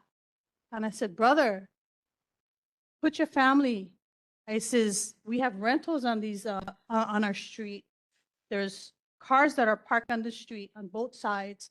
And this family who lives next door to me walk on the sidewalk every day to go check out their house that's on the other side of my house because their grandfather is building a new house.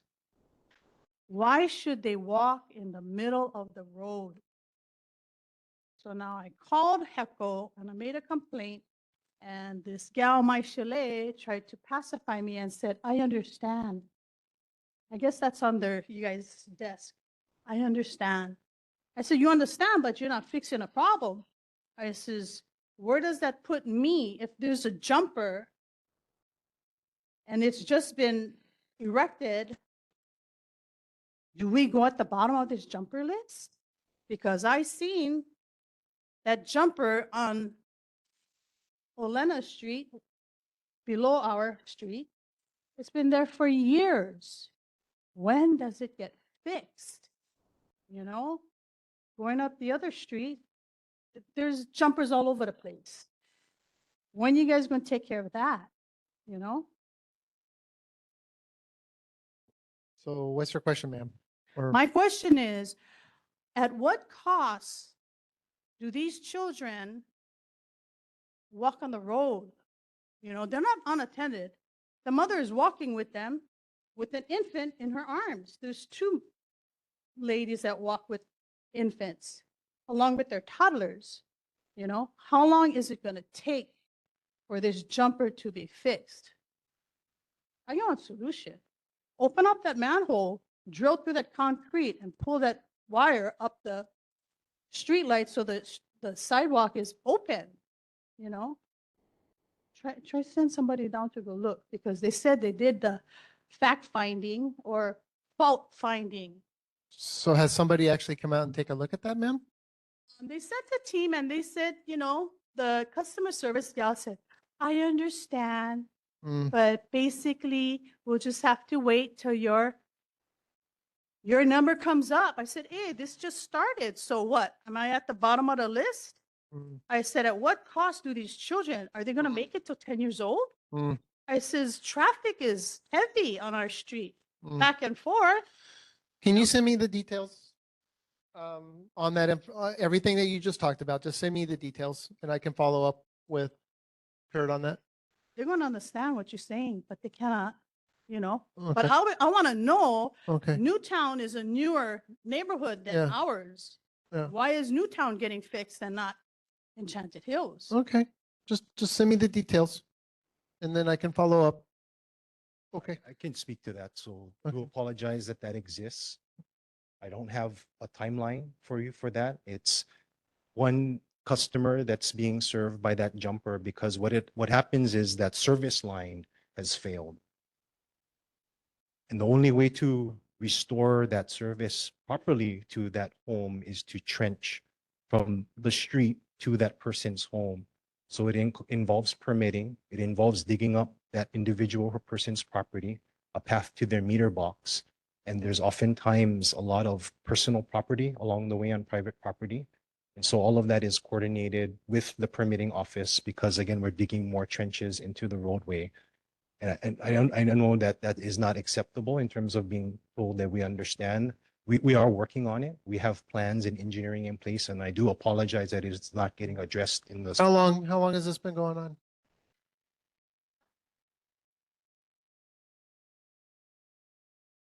Since December? Okay.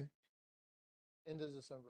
So it's been about a month and a half, 6 weeks. Okay. Okay.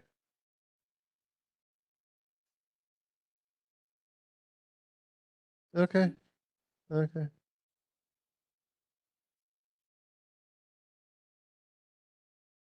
Okay.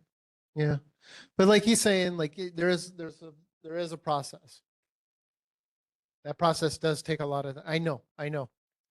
That process does take some time though. Like it's not uncommon for permitting to take up to a year sometimes, but that doesn't make it okay. Okay. That's not what I'm saying. But you got the details of this, right, Paul? I can speak to that too, madam. Okay. You got the details of it. It's Give nothing me to the do with details. choosing one I'll community over keep on another. permitting about it. It's just the entire circuit of that neighborhood is going out, hundreds of customers. Okay. Paul knows I'm like a dog on a bone. I'll stick on it with the permitting office. We got it. Okay. I'll stick to it. We're good. Okay. All right. Anything else? Unless the board has any other questions about the battery storage issue, Chair. Any other questions? We're good? Okay. All right. We got to move on because we're already way long on this one. Okay. Later on, you're coming up for the other thing, right? Also, that's the battery storage, Chair. Oh, no, that's good. You're good. Okay. Thank you. All right, let's move on. Okay. Moving on to community concerns from residents. because we already kind of segued into that. Sir, go ahead. Oh, no, you're good? Okay. Any other community members, concerns? Online, we got one online. Ma'am. Hi, my name is Tara Sutton. I serve as the Director of Community Engagement for the Red Hill Registry. I just wanted to provide a brief update and clarify some information that might be confusing for the community members. You may have seen a survey recently from the Department of Land and Natural Resources. That survey actually focuses on public awareness and understanding of remediation efforts and will help inform their public information program. But they're separate from us. We at the Red Hill Registry, we're a voluntary opt-in health registry housed at the University of Hawaii, and we've been co-created with the community. Our goals are threefold. First, to track health outcomes among those who are at risk of exposure to fuel contaminated water and build a long-term data repository to support research on potential associations between exposure and health outcomes. Second, we also developing educational materials to help community members and healthcare providers better understand this exposure. And third, we work to connect community members with resources available in their local areas. Enrollment in the registry is not a one-time survey. It's designed to follow community health patterns over time. And this is why it's really especially important for individuals who are not currently experiencing symptoms to still enroll. Some people may never develop health concerns, and others may eventually develop some signs of health issues years down the road. Some people experienced acute symptoms right at the exposure period and then have felt fine ever since. And then there are some who have been reporting ongoing unusual health concerns for the past 4 years. So participation from across this full spectrum helps to fill critical gaps in understanding and strengthens the scientific integrity for future research. Enrollment began last summer. It remains open, and a follow-up questionnaire will be circulated later this year. We're also seeking additional community members to serve on our community advisory work group, which helps guide outreach and ensures transparency. So if anybody's interested in that, you can email info@redhillregistry.org, and I'll put that in the chat when we're done. But again, that's info@redhillregistry.org. And a couple of fast updates. We had some representatives from the Agency of Toxic Substances and Disease Registry recently visit the island, and they met with a lot of different agencies, including our team. We were able to provide them with an update on our progress since the launch. And then we also hired our new marketing and communications manager, Mackenzie Walsh. So follow us on social media. It's @redhillregistry.org. And if there's any questions, I can answer them. Otherwise, thank you and have a good night. All right, thank you. Any other community members have anything they want to, community concerns? Ma'am, go ahead. Hi, I just wanted to come up and say that I'm a representative of the ʻAiea Junior Elite East. We're the football team that plays practices in the field across the street here. And we are aware of the concerns that were brought up during your last meeting regarding the parking and a little incident that happened with the parents versus one of the residents in the community back there. We are actively working with our parents on the parking and trying to remedy the situation. So we didn't want anyone to think that it's going unconcerned or we're not, concerned about the situation, because we are trying to help find a solution and working on it. We know there were complaints about the field being dirty. We've taken action by making sure we're picking up the trash every single night. We are asking people to move their vehicles if they're double parked. We're asking people not to park, and we're letting them know not to park in the circle. So yeah, we're just really trying to make sure that that everything is up to par and no Yeah, complaints.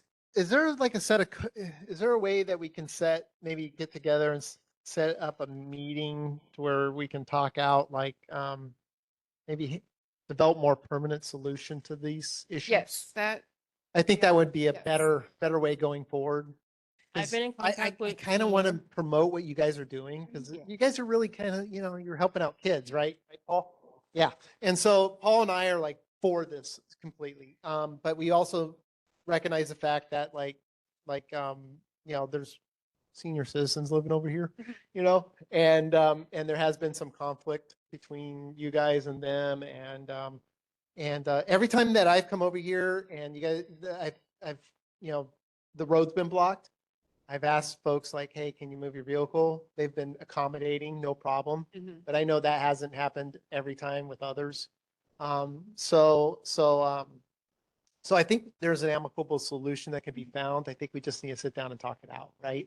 Yeah, So, I've been in let's do contact that. with Claire Tamamoto Yeah. about it, so she's trying to arrange something Okay. where we can all Yeah, I sit think down. we can Yeah. come to something. I definitely think we can. And we're come to something. totally not we're not trying to push them out or anything. I mean, Yeah. yeah. Yeah, I don't want you guys to go anywhere. I love seeing you guys over there practicing, by the way. It did help though that they moved the trucks Yeah. on the other side of the Yeah. field, so that Yeah. has opened up space. Okay. So it has alleviated a lot of the Okay. traffic, but we're But there's other especially things her too. now, You guys yeah. don't have any kind of restroom facilities, nothing Well, like so that. that's the whole thing. Yeah, we There's- actually drive the kids to the. So, There's been, on Thursdays when I do these meetings, when I come and I open up these restrooms and I tell everybody like, hey, come use the restrooms if you need to because they're open, but that's only once a month when I come and Right. open up these, Right. So we need to figure out something like, what's a more reasonable solution for you guys on that front too.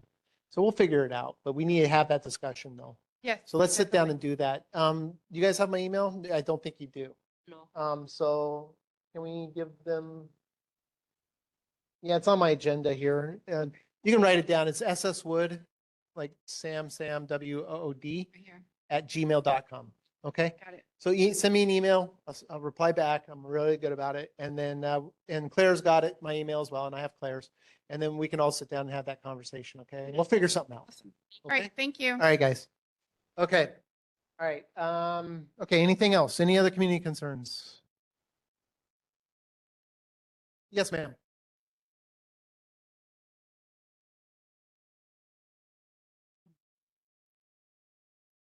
Yeah, you need to get on TV. Yeah. Yeah, it's all good.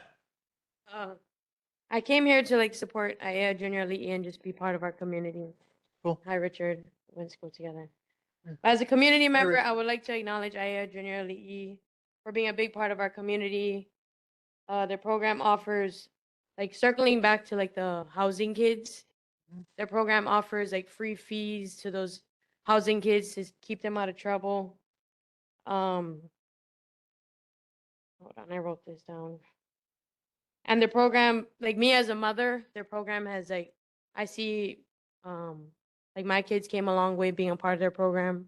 So I just wanted to shout them out and send them a holler to them and thank you guys for having us as part of your community. Yeah, I'm all for it. So just a little bit about me, right? I live in Halava Estates, okay? And up until last year, okay, so I bought a house down there. And part of the conditions of buying that, I know I'm running over time here, but I Yeah, just gotta sorry. explain this real quick. When we bought that house in 2016 down there, one of the conditions the previous owner said is you gotta take on the renters that I had. And that renter was a Micronesian family that had 5 kids. Yeah. Okay. And so I raised those kids. Okay. And as they got older, those kids, all their friends were from the housing. Yeah. Okay. And they all came over and played basketball in my driveway, and I got to know those kids and they got to know Uncle Steve, and then it was like, I had my neighbors come over and say, hey, why are you letting those kids play in your yard? They're going to steal from you, right? And I'm like, no, they're not, and they didn't, because you know what? They came to respect me. They came to love me. And it was and because I didn't treat them like everybody else would treat them. You know what I mean? And so, and that's the point, right? You guys are doing over here the same thing. Okay. And that's why I want to work out a deal, right? I want to work out a way to keep that going. Okay. Yeah. Because That's what I was doing in my house with about 5 to 10 kids that would come over and play basketball in my driveway all the time. Yep, and that's know? like all of us as a Hui and as a Yeah. community Yeah. need to instill all of this into the kids. Yeah. So Yeah. appreciate you for that. And I would take those kids to go see movies and take them to the fair and do all Yeah. that shit too. No, I'm sorry, cussing. Oh, Sorry. but as a But I mean, so it just like, it's close to my heart. Okay. And so yeah, I want to work out something that keeps it going. Okay. And so yeah. Okay. Well, Thank you. anyways. All It right. takes a village, and Okay. mahalo. It does take a village. Absolutely. All right. All right. Let's move on. Okay. Anything else? Okay. All right. All right. All right. Good. Okay. Moving on. New H&L 311 system. Just so I always plug this. So use the H&L 311 website. It's at hnl311.com. It's a mobile app to report city issues. The new mobile app is available on the Apple App Store and Google Play.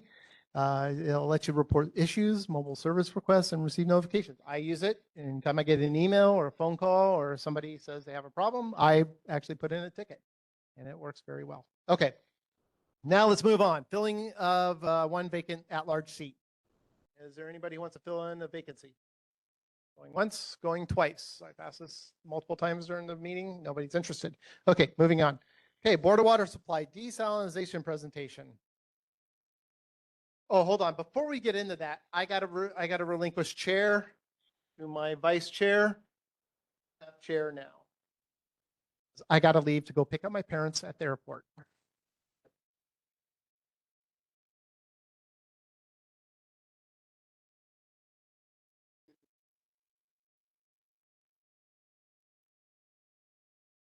Curtis, they're online, but they're online right now. Is that them?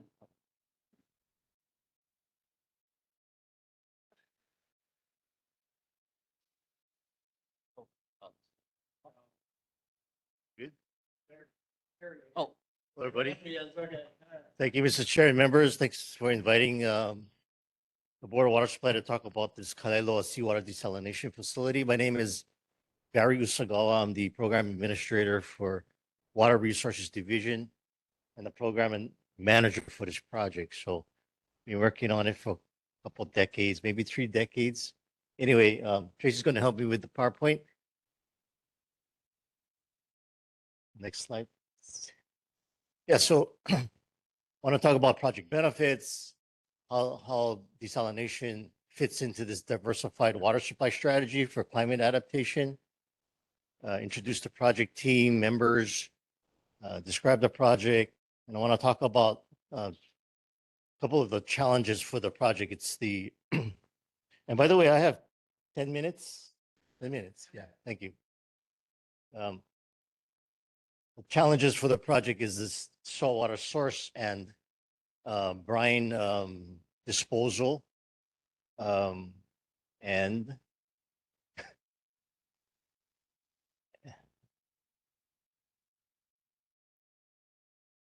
and then there was one more item, but anyway, I forget.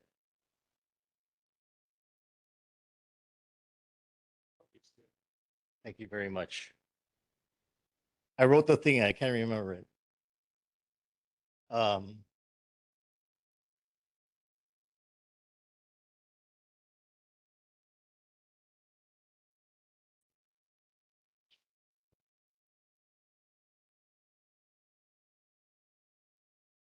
Okay, so project benefits.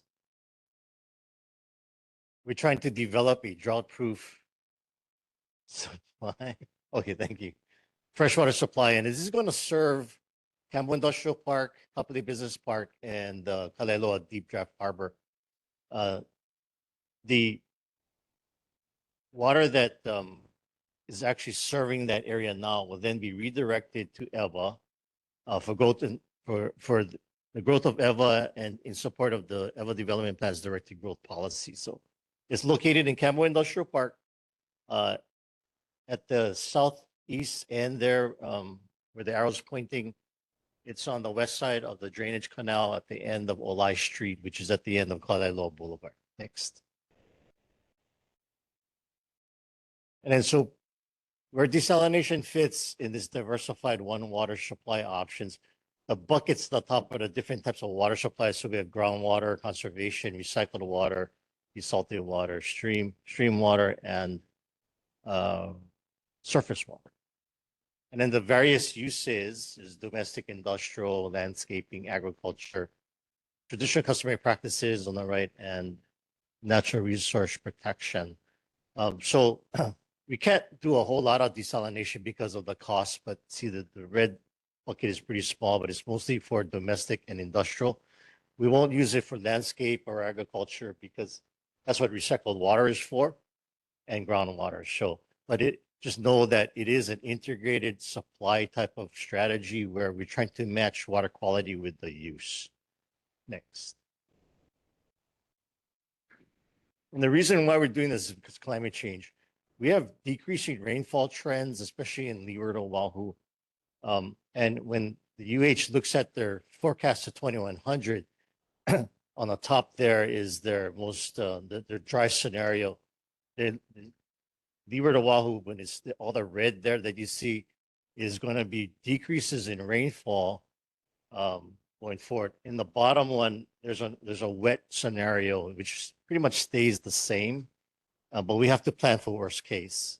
What we're also seeing is that because it's getting hotter, there's more evaporation of that rainfall, and instead of recharging into the ground, it's not available. So we've seen some depletions in the aquifers in the leeward side. So we need a drought-proof supply that's going to be there to help us ride through intense drought, which is what's predicted in the future. More flood, more drought, more intensity. Next. This is the project team. WSP is our project engineering advisor. We have Crollo as our project manager. We have Intera, Nintiaco, Brown and Caldwell, and Hawkins is our legal. That's my advisory team. We've contracted Kalailoa DeSalco. They're an LLC from Perkwater in California and Consolidated Water in the East Coast. Pace is the engineer of record. Balji Kubota, which is a local design civil engineering group doing the civil, and then our contractor is Nordic PCL. By law, we're required to have a local contractor to build the project. Next. So this is the renderings of the project site. You can see on the top picture on the bottom on the left side, that's an educational park. This area is it's a green space. It's a Keawe forest, and we wanted to be able to at least tell the story of the Kailaloa area. The project funding was authorized by Congress in 2005, thanks to Senators Inouye and Akaka. We entered into that service agreement in June of 2023 with Kalailoa DeSalco to pilot, design, permit, construct, operate, and maintain this facility for 20 years with options of 2 additional 5-year extensions, so totally 30 years to operate. It's a fixed price design, build, operate, maintain. So they're going to design, build it, and operate it for 20 or for 30 years. It is federally funded. We've gotten $45 million of federal grants, and we're applying for about $100 million low interest federal loan called WIFIA, Water Infrastructure Finance and Innovation Act, and we with EPA. So we are applying for it now. The capacity is 2.55 million gallons per day. That's a 3 reverse osmosis train.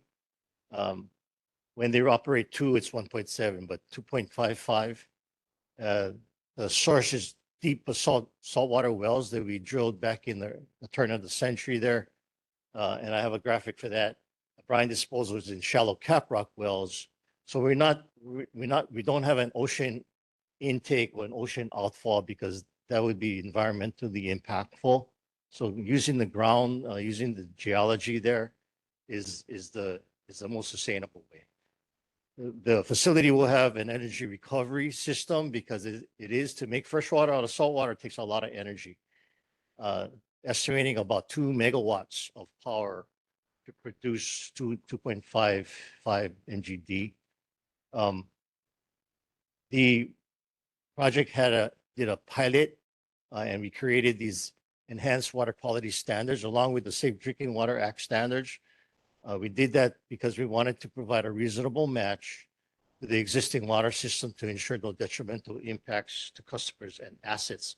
So if you think it's like a recipe where we get the demineralized water and then we add minerals to match the existing system's water quality, we won't affect not going to have any precipitation or rust water coming out because you're trying to get it about the same. And it is for industrial, commercial areas there. Okay, next. This is the site plan so if you go down Kalaeloa all the way to the end, there's a T there, you turn left, that's Olai Street, and you go east, you go all the way to the canal on the right. So we're gonna build a new road and connecting pipelines because they're connected to the system. And our project site is on the bottom right, that polygon there. And a close-up of that is on the next slide. Oh, by the way, before you do that, our injection well is in the red box there. It has to be a quarter mile away from at least a quarter mile away. We don't want it right next to each other because we don't want the brine to circulate and contaminate the saltwater source. Okay, next. We have a 20-acre parcel. We're taking about 7.5 acres. There's an educational park there, but there was a treatment building, there's an admin building, there's chemical storage, there's a pump station, a reservoir, parking. Next. I don't know what's supposed to there.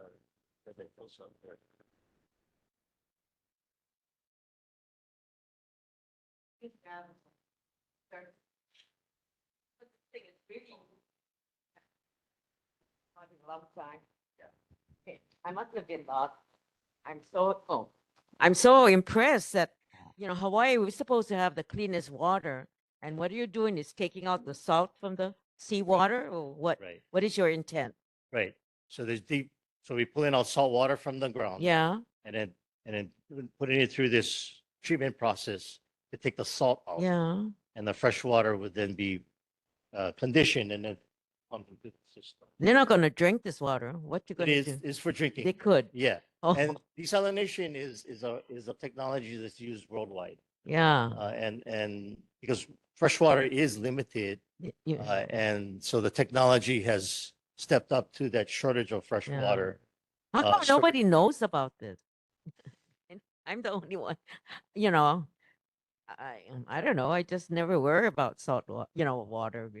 I love Hawaii's water. They say we got one of the cleanest, freshest water. That's my intention.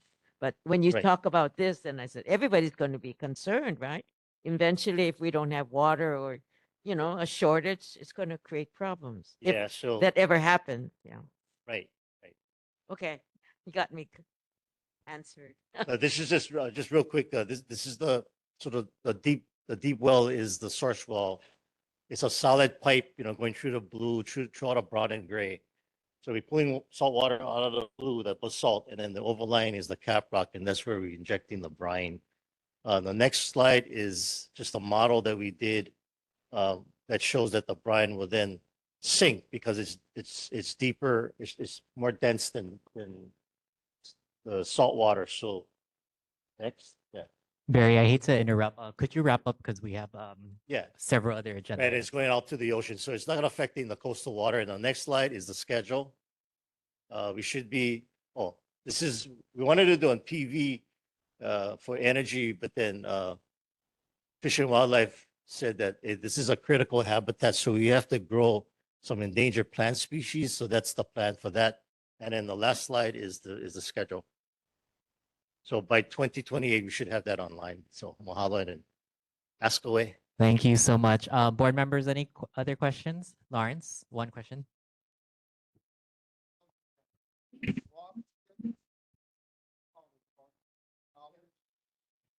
Yeah, no, it's the capital cost is $149 million. Most of that is going to be federally funded. Now, water rates is going to pay for the debt service, right? But it's going to be over 30 years. It's not going to change the water rate. The water rates is what we adopted in our wage schedule. So I don't exactly know to convert that to 1,000 gallons. You know, it's not necessarily what we're going to be charging people, right? We charge you what we charge, and we offset that with all the federal funding. So, you know, that's better if we didn't do that, then rates would increase. Because I know the R1, you know, the irrigation water you guys get out of the wastewater plant. Yep. They said it costs like 1/5 the amount as far as for potable water. Yeah, it's about $2 or something, 250 per 1,000 gallons. And then your residential, you're paying about, depending on how much you use, because we're trying to promote conservation, it's about $5. Mm. It'll go up to $8 for non-residential. Is up there already, but yeah, it's in that range, $5 to $8 per 1,000 gallon. And recycled water is less because we try to promote recycled water, so you use less potable. Is there any way to find out that costs per 1,000 gallons? I can get that to you, but I don't know that offhand. I don't know how to calculate that offhand because there's a lot of things that fold into that. Yeah. Yeah. Okay, thank you. Is there anyone online that have any questions? Any board members? No? Okay. Community, any questions? No? Oh. Okay. Thank you so much, Barry. Thank you coming for your tonight. time. Thanks, Barry. Okay, we are moving on to item C, OCCC presentation. And I apologize, we have about 40 more minutes left to get through about 12 agenda items. So just asking everyone to be mindful of everyone's time. Okay, OCCC, are they on? Yes. Yep. I'm here. I'm gonna Hi. share my screen.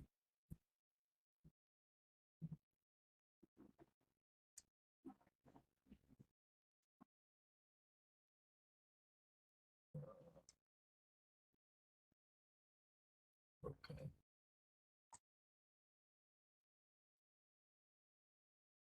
Can you see my screen?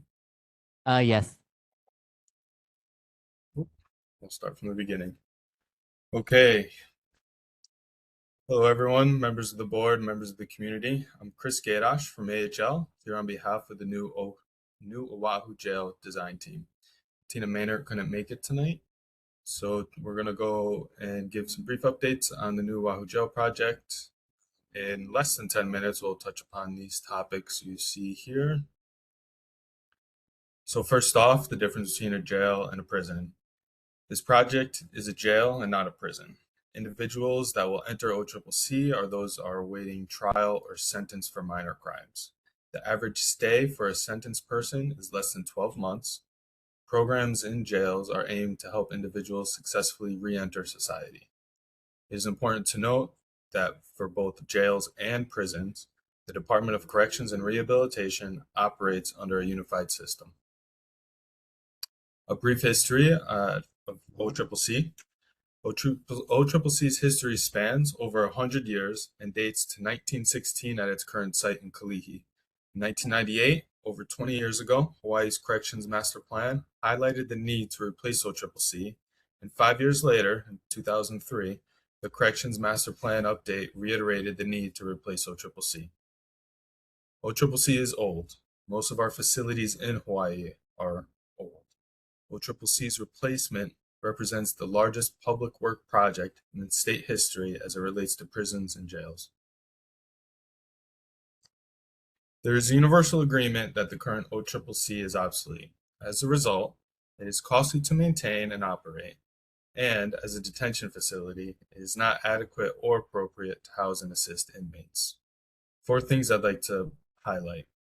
The new facility will allow us to better address detainees with special needs, including those with medical and mental health needs. It will allow those who require protective as well as maximum custody to be housed separately. It will provide a secure and efficient work environment for its corrections staff and provide an environment where the focus is on preparing inmates for successful reintegration.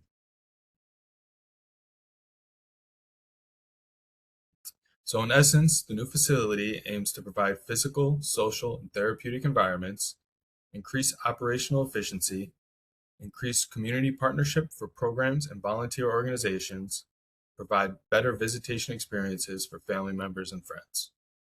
Regarding the building, the new facility means reduction of repair and maintenance needs and hopefully serve as a catalyst for improving the correctional infrastructure in our state. There are costs associated with not moving forward. This is the cost of doing nothing. The building itself is old, but so are its components, which include mechanical, electrical, and plumbing, as well as security systems. To remain operational, they need to be maintained and eventually replaced, which is extremely costly. All this amounts to an economic and humanitarian cost. Estimated construction cost in 2018 was $525 million. The current cost index for Honolulu is at 4.6% escalation. This is the second highest in the nation. DC is at the top with 8.8%. At this rate, the cost of doing nothing will add over $25 million to the price tag annually, and that's assuming the escalation rate doesn't change. The next cost estimate was completed in mid-2023, coming in at over $900 million. Lastly, OCCC is located on parcels with significant economic development value in an opportunity zone. Development of that area has potential to increase future tax revenues for the state. So this effort has been going on for 4 decades long. No team has been able to advance the planning for this effort as much as we have. We got a site selected, the governor's endorsement of the AQS site, Animal Quarantine Station. We completed master plan and got a PRU application approved by the City Council. Phase 2 started in 2020 and took 4 years to complete. During this phase, we updated forecasts, programs, and undertook more detailed engineering studies. We also, for the first time, reached out to the development community to test the appetite for this type of project. We are currently in phase 3 and have completed conceptual design and are working towards the market sounding for the new Oahu jail. OCCC needs to accommodate widely divergent populations. They fall into rated and non-rated categories, as well as various types of medical beds. The point of this slide is that a well-functioning facility has more than one bed type per inmate, which therefore is not 100% occupied at all times. Here is a Google Earth image of the Animal Quarantine Station. In red is the current jail animal quarantine facility site. This slide, here's the site plan for the proposed design for the new Oahu jail. The main entrance is from Halava Valley Street, just past the highway overpass. The parking lot to the west will be shared with visitors to the jail and the animal quarantine station. The parking lot to the east is for the jail staff. There will be required ADA and EV parking for both visitor and staff. Private parking for DCR vehicles and judges is located within the secure zone. To the east of the staff parking is the evacuation and rec yard, while the white block is a footprint for the new Oahu jail. This is a working conceptual render of the front facade of the new Oahu jail. Please note that these renderings are subject to change. This is another view of the building from the staff parking lot, and another render from the visitor parking lot. And this will show the main approach to the front entrance of the building. And this is an example for a exterior material board. This gives the first impressions of what the material may look like. Regarding our newsletter, the project team recently published volume 62 of the newsletter. Please go take a look. We are currently finalizing volume 63. Here are some pictures from the ʻAiea Holiday Parade and Fun Fair. Warden Shell from the current OCCC and some of his staff participated in the parade and joined the DCR tent to help spread the word about the new Oahu jail and DCR recruitment opportunities. It was a great opportunity for our team to engage people to spread awareness of not only the project, but also DCR's involvement in the communities. About 4 weeks ago, we had an article published through the Justice Design News about the new Oahu jail. This was a follow-up to our 2025 article that listed our project as a top project to watch for. Please check out the article and the new render that is included within the article. And just last week, early this week, was the Winter ACA Conference held in Long Beach. Representatives of the new Oahu jail team included DAGS, DCR, and AHL. This is the main national conference regarding correctional design. Our continued presence shows the state's dedication and commitment to improving the correctional facilities on Oahu. This conference helps keep the new Oahu Jail project in the forefront for those interested in its development. We had successful representation as there were many new faces, as well as many familiar faces and organizations that were eager for more updates. Here's a graphic for our January outreach calendar. This can also be found online at our website.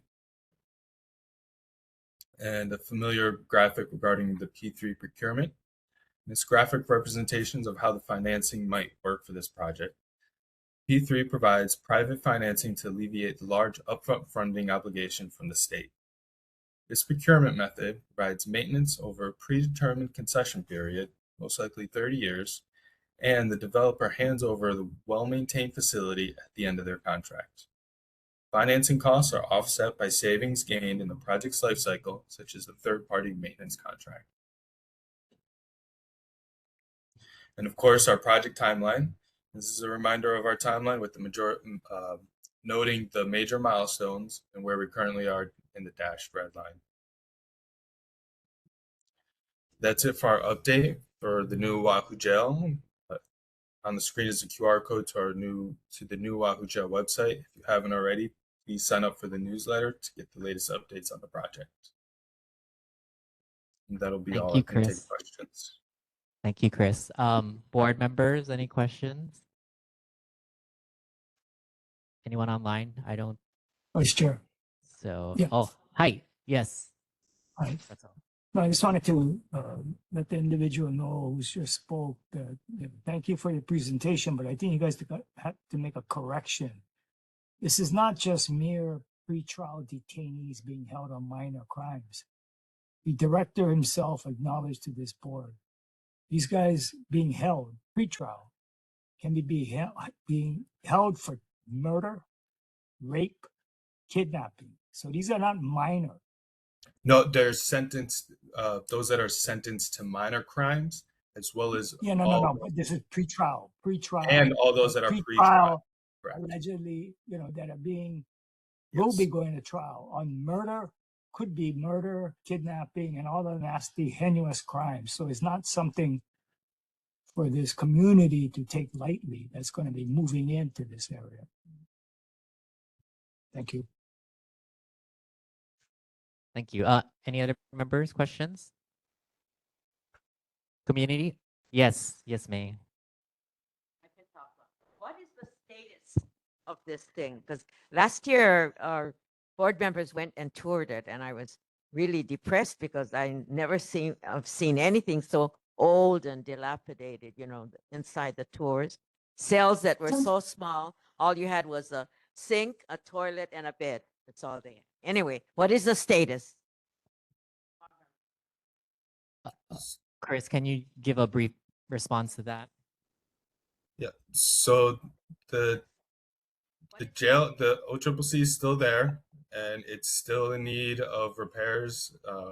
So that's why we're still moving forward with the design for the new facility. If there's anyone on the board, any new members or any existing members that want to do another tour, we can set that up with the Warden Shell at the facility. Okay, thank you. Community, any questions? No? All right. Thank you, Chris, for your presentation. We'll be moving on to the lithium-ion solar battery storage systems on Oahu presentation. Are we done? Oh, yes. Okay. Beautiful.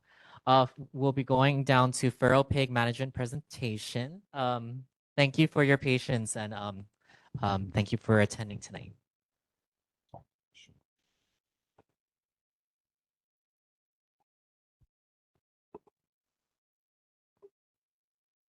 Hello, guys.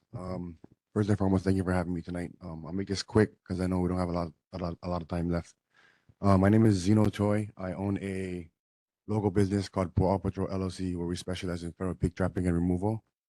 A little bit about myself. Born and raised on the island of Oahu, and I have a background in wildlife management from the University of Hawaii at Manoa. I was fortunate enough to be a student athlete there, where I graduated in the spring of 2019 with my Bachelor's of Science in Natural Resources and Environmental Management with a background in wildlife management. With that being said, I just wanted to kind of come up here, introduce myself and my business and what we're about. We just specialize in humane feral pig trapping all across the island. My business is fairly new, but I just wanted to kind of introduce myself and give you guys a little talk about who I am and what I do and stuff. And yeah, I'll keep this quick. If you guys have any other questions, comments, concerns, just let me know. Thank you, Zeno. Board members, any questions online? I have a quick question. Do you, I guess in this community, ʻAiea specifically, has there been any, I've had a few, services you provided, I guess, not to? in this community. I've had a couple of people reach out to me from Royal Summits, but I do understand it's a association. It's an HOA thing. So technically the landowners have to kind of coordinate with HOA to kind of work with me to kind of get the services going. And I do have experience working with HOAs and bigger organizations. Okay, yeah, I was gonna say, I think up there's probably maybe some issues. I live in Newtown, so it's a little I've definitely seen it on hikes up there. Yeah. From my understanding, yeah, I've had a few people reach out to me from Royal Summits. Okay, Lawrence. Hey, how do you eradicate the pigs? Is it trapped? Do you guys shoot them? Yeah, so it's fair box traps. Everything's trapped. So the process is I'll do an assessment. I'll see if the property is feasible for trapping, and then I'll deploy a box trap, which is going to be monitored 24/7 via a cellular game camera. The camera is going to tell me exactly when the pig is caught, but on top of that, it's going to tell me what else is coming, gender, size, sex, how they behave in and around the trap, and that's going to give me information to kind of increase my succession. From there, I usually respond well within 24 hours, and I remove the pigs live unless requested specifically not to. I've had a couple property owners request to dispatch the pig on site, which I do have a licensed firearm for that, but 99% of the time it's removed live. And then from there, the trap will be reset and the monitoring will continue until pig activity decreases. Thank you. Okay, board members, any other questions for wrap up? Community, any questions? Yes. Can you speak into the mic, please? So you don't use any dogs? No dogs, it's traps. It's a fully steel galvanized 3x3x5 steel trap that I constructed myself. Okay. I had a before a community member used to set the traps, but people used to steal them. So can you like knock it down or something? Yeah, so depending on the location, if it's like a private valley, I'm not too worried. But if it's like an open area where the public has easy access to, then I'll usually chain it to like a big tree. Yeah. And it's monitored 24/7. All the pictures get sent directly to my phone, so I'm not too worried about it. Thank you. I like the idea. No dogs. Yeah, no dogs. Yeah, it's traps. Thank you. Okay, any good questions? I have one more if not. How much does it cost? So it's 150 a week that covers all the crowd with a bait, and then 75 per pig. Okay. Okay. No other questions. Is it okay if we list like a contact email in the minutes? So I left business cards and a Okay. poster on the Okay. table over there. Yeah, I figured if maybe it'd be good to place in the minutes, like an email contact. Just phone number, whatever. Okay. Okay. Okay. I think that's it. Thank you so much, Zeno. We are moving down to Oahu Pig Hunters Association presentation. Our Kainoa. Are they online or in person? No. Okay, we are skipping over that. We're moving down to vote for approval of no parking area at corners of Kekeali'i Street and Kaihale Street.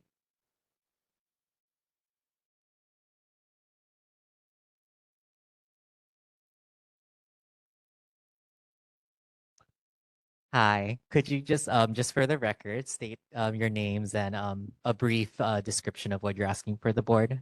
Okay, my name is Claire Yim.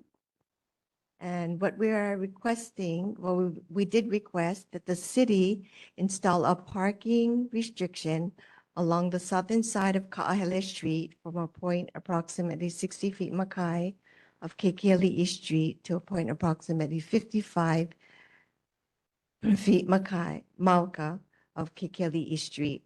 So we talked to the engineering department of the City Department of Transportation and was given a survey to collect 8 signatures of residents living within this 200 feet affected area. And to date, 7 out of the 8 residents living in this area agreed to this change.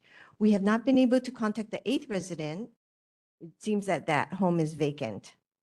Okay, this survey is to be presented to the ʻAiea Neighborhood Board. Written request will also be sent to Roger Morton, Director of the Department of Transportation. So we are requesting this change to the traffic controls due to issues exiting and entering Kekielii Street at the intersection of Kekielii and Ka'ahele. So due to the location of a 24/7 facility on Kekielii Street that operates 3 full-time shifts per day, added staff, visitors, service providers parking on Ka'ahele Street blocks the views of drivers exiting and entering Kekielii Street. And because of the curve of the road, as you can see on that map, when the cars park on the corner, when we're exiting Kekielii Street, we cannot see the cars that are coming up the street. So in order to exit, we need to come out almost into the middle of the street so that we can see the cars coming up, as well as, and that is a hazard for the cars that are coming down the street. And a lot of times there's close misses because it depends on how many cars are parked on the Ka'ahele Street. So the cars parked on Ka'ahele Street, they do create a blind spot. And the cars approaching the intersection when exiting Kekielii Street. So we are requesting that we hope that we want to create a safer street and support we want the ʻAiea Neighborhood Board to support our request by voting for approval on the no parking area at the corner of Kekielii Street and Ka'ahele Street. Thank you. So Oh, I'm sorry. okay. Yeah, we'll have time for discussion and questions. But you can answer her question. Just Excuse me? No, because you see the curve? Yeah. So when they park on that, no, a 24/7 facility opened up on our street, and it has 3 shifts involved in servicing this facility, which adds all the service providers, the visitors, no. it's a special treatment care facility, I think, right? Yeah. Okay. I think we need to move on to discussion now. So Oh, okay. I do want to preface I think is someone from the city or DTS here? Probably not. I wanted to ask if you know how they referred you guys back to us to get support or approval. I think I'd want to know like specific language on what that looks like, right? Because I don't think this board approves it, obviously, right? Is it just support? Is it request? Is it? They ask that you give your support, and then what they'll do is they'll consider it when looking at this request. So I was told that they would look at the minutes of this meeting if it's approved, I see. and that would be one more, layer of support that they would have. Okay. I have a question on that. Yes, Russell. Yeah, Jay, did they say why they're asking, they want the neighborhood board to opine on this versus the neighbors who will be directly affected? You know, like they actually get your signatures of 8 residents, or maybe could have been even more, 25 or whatever, but why wouldn't No, they they be have more to get concerned about getting the signatures of people owners?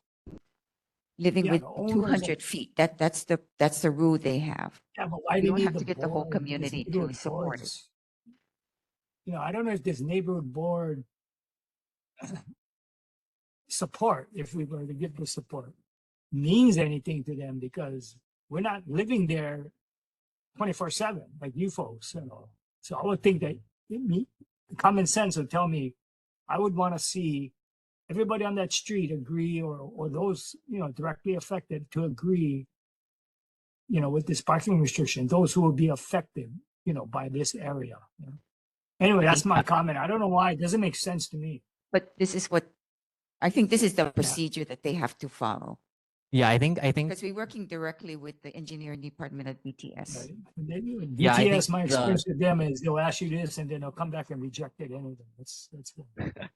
I think the petition is kind of what satisfies their request, to get people within that specific area to, petition and whatnot. And I think, this board level is the kind of the next step, in terms of, again, not approval, but just support, and just awareness. So, Can I, one last thing? yes, So, yes. before the special treatment facility opened, we didn't have this problem because it's a 24/7 with 3 shifts. And it's really difficult to get out the street now. So it's a danger. We're following procedures they told us Okay. to follow. Okay. Board members, any thoughts, concerns, questions? Yeah, Paul? I certainly feel for your problems that you're having with the treatment facility, but there are so many streets in ʻAiea that have the same problem. And to me, this kind of seems more like harassment more than a legitimate concern. I know you want to get rid of them, and this might be a good way to cut down on them, will be willing to stay in your community. But, we would love to have a 60-foot away from the, street corner in every part of our neighborhood, because I have the same problem in my neighborhood. When you get to a turn, you can't really see. So to single out this one area, just happens to be in the same area as that treatment center, again, seems more like harassment than a legitimate concern about traffic. But what we're saying is that this facility is causing this problem because service providers have to go there. They have their staff going there. They have visitors. So this is a problem created by them. And we understand other streets have issues too, but this is an issue brought about by this facility. We're not harassing them. We're trying to make that street safe. I don't live there, but I did almost get hit when I was trying to leave that street. It really is hard to see oncoming cars. And other neighborhoods are welcome to go through this process also. You just contact Department of Transportation Services. This is something we want to do because we need to keep the streets safe for our residents. Okay. Yes, Lawrence. Yeah, the thing that I see happening is you're operating a business in a residential area that's against supposedly zoning code and all that. So I can see your concern and the amount of cars that are going to be parking there because they're operating a business where it's not supposed to be. But I understand it's helping out troubled youth. But I'm sure they can work around if they allowed me to put up those no parking signs. I'm sure Catholic Charities could work around that buffer zone and make it safer for the neighbors to get in and out. Because I'd hate to see action taken after there's an accident. Because a lot of times the city will put in a traffic light after somebody dies over there. Then they'll come in and say, oh, this intersection is dangerous. We should put a traffic light in. So that's my only thing is they're operating a business in a residential area. I just want to note, but regardless of how you feel about the home, I think it is operating legally. I mean, Yeah. I just don't want any misconstructions about that. But thank you. Board members, any other questions? One last thing. So we're just Vice making Chair. the distance, not we're not saying no parking at all. It's just making the street parking like 30 feet to 55 to 60 feet distance. We're not saying no parking. Okay. I'm sorry. There was a board member online that had a Sure. question. Yeah. Yeah, just, would it be appropriate at this time to entertain a motion to support the request? I think any board member is allowed to do a motion related to this agenda item. Okay, because, can I speak then? Because, I've experienced what they're going through right now, and I gotta tell you, I don't like it. Oftentimes when I have to deal with that, I am risking my life every single time I pull out blindly into the street. For me, I believe businesses or any kind of commercial establishment like this goes into a neighborhood.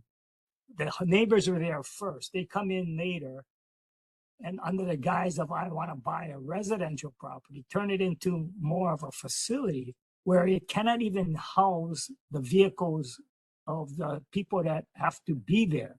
In this case, they're not living there; they work there, and I definitely don't agree with that.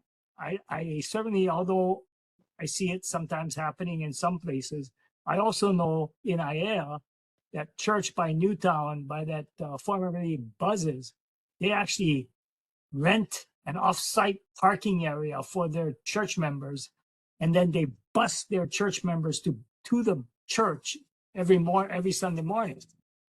And see, that's a responsible neighbor having a big congregation, knowing that it would just fill up the whole neighborhood and take up and upset everyone. They actually rent space to allow their tenants to park. And that probably could be done if they really wanted to here, but what I'm willing to do, and if someone is willing to second, I'm willing to file or make a motion to support this request, merely because this is what exactly DTS asked of the YIMS, is that give me your petition, and then also in addition to that, go to the neighborhood board and see if you can get their support. To me, I don't think the neighborhood board, being that we're such a larger area, we're not the immediate neighbors that are being impacted. To me, it should be the neighbors that should be DTS's major concern of getting support. But notwithstanding that, being that they asked the YIMS to do that, I'm willing, I'm willing to make a motion if someone's willing to second it, and we take it up for vote tonight. Okay. Noted. Is there a second? I second you, Russell. Okay, Lawrence. Board members, any other Thanks, Lawrence. questions before we vote? Ron. Oh, okay. I think someone beat you to that punch. Any board members online discussion now? Oh. Okay. And just to repeat, it is a motion to support the request to look into the no parking, and we're gonna write it in correct language, right? But it's extending it from 30 to 50 feet, you said? DTS determined. Yes, and then again, I mean, and obviously that the result may not be what you'd want in the end. Okay. Okay, board members, any further discussion? For or against? No? Okay, do we need a roll call, or can we just do voice vote? Okay, are there any nay votes?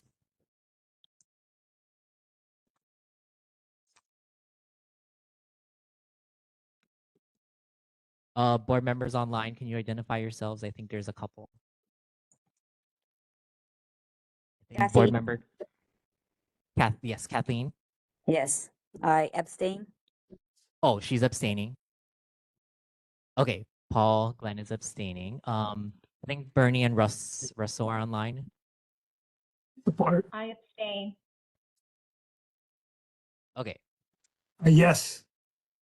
Russell's a yes. She abstained. Are there any other nay or abstains? How many is that? You're an I unless you say otherwise. Do you say otherwise? Okay. Yes.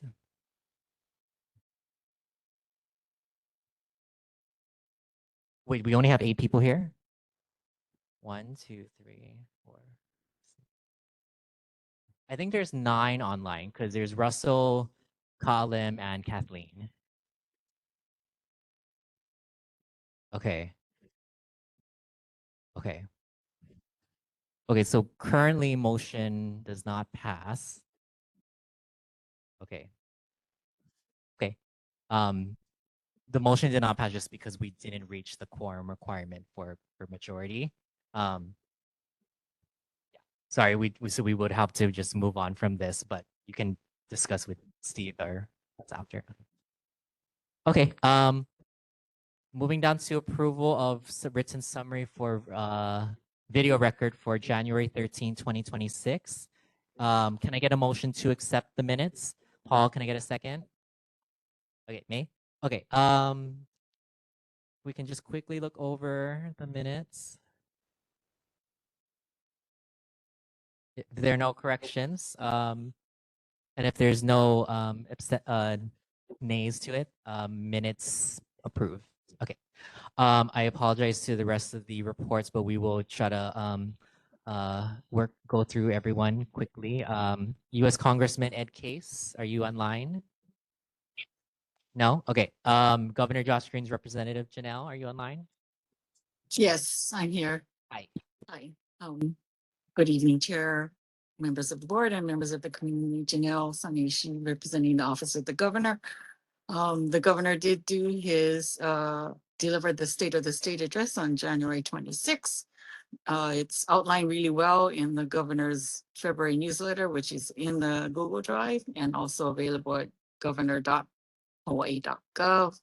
Just wanted to also mention that the Department of Land and Natural Resources is asking the public to take a survey to help measure the public awareness of the events surrounding the 2021 Red Hill bulk fuel storage facility spill. It's a 10-minute online survey available at redhillsurvey.com. They're looking to gauge the public's awareness of the events at Red Hill and to help them to develop more public information and education programs. That's it. Any questions? Thank you, Janelle. Board members, any questions? Community? No? Okay. We'll be going down to Senator Glenn Wakai. He has no report, but he did just want to share that demolition for the stadium begins next week, although I know that Samantha Spain said next month. So it's sometime within the next couple weeks, I think. Senator Brandon Elefante. Okay. Good evening, Chair Wood, Vice Chair Mizusawa, members of the ʻAiea Neighborhood Boarding Community. My name is Kayla Okamura, and I'm a legislative aide for Senator Brandon Elefante. Senator Elefante is unable to attend tonight and extends his regrets for not being here this evening. I distributed Senator Elefante's written report and wanted to highlight 2 additional items. Thank you to our first responders for all that you've done to continue, for all that you've done and continue to do as we get through this storm. Lastly, thank you to the State Department of Transportation for repaving the ʻAiea access road in ʻAiea by the ramp, by the on-ramp by St. Elizabeth Church. And this concludes my report. Thank you and have a great evening. Thank you so much. Board members, any questions for Senator Elefante's office? Community? No? Online? No? Okay. Thank you. Thank you. Moving down to Rep. Linda Ichiyama. Anyone online? I don't think so, yeah. Okay. Moving down to Rep. Garner Shimizu. Is there anyone online? Oh, hi. Hi, my name is Karen England. I'm the legislative aide to Garner Shimizu's office, and he just wanted to give you an update of the bills that are passing through committees right now. And if any of these sound interesting to you, I'm going to read the bill number and the title, a little bit about it, please take note of it because they could use a testimony from you. So we're doing public safety and justice, HB 1758, relating to elder crime victims. This bill focuses on strengthening protections for our kapuna. HB 2043, relating to criminal mischief. This bill addresses property damage and vandalism. HB 2044, relating to offender reentry. This measure focuses on helping people successfully reenter the community after incarceration. And the next three is protecting children and family. HB 2040, relating to the protection of minors. This bill strengthens safeguards for minors, particularly in areas involving exploitation and abuse. HB 2513, relating to healthcare for minors. This measure addresses healthcare decisions making involving minors with an emphasis on clarity, parental involvement, and appropriate safeguards. Housing, cost of living, and community stability. HB 2041, relating to condominiums. Many residents in our district live in condominiums. This bill addresses condo governance and consumer protection. HB 2509, relating to homelessness. This measure looks at homelessness through a public health and service lens, focusing on coordination and accountability. Workers and the economy. HB 2042, relating to workers' compensation. This bill examines workers' compensations to ensure injured workers receive timely support while maintaining a system that is fair and sustainable for employers. HB 2511, relating to election integrity. This bill focuses on strengthening confidence in our elections by improving transparency, security, and accountability. And lastly, improvement projects for District 32. This capital improvement projects in our things like infrastructure, facilities, and public spaces that improve quality of life here at home. So if you have any questions about any of these, to contact us, Rep. Shimizu's email address is repshimizu@capital.hawaii.gov. Thank you for your time. Thank you, Carol. Any questions, board members, community, online? No? All right, thank you for being here. Lastly, we have Rep. Sam Kong. Is he or staffer online? No, okay. Announcements, we have next meeting for the ʻAiea Neighborhood Board is Tuesday, March 10 at 7 p.m. in the library, ʻAiea Public Library and online via WebEx. Rebroadcasts are on the agenda and we will adjourn at 9:57. Thank you, everyone.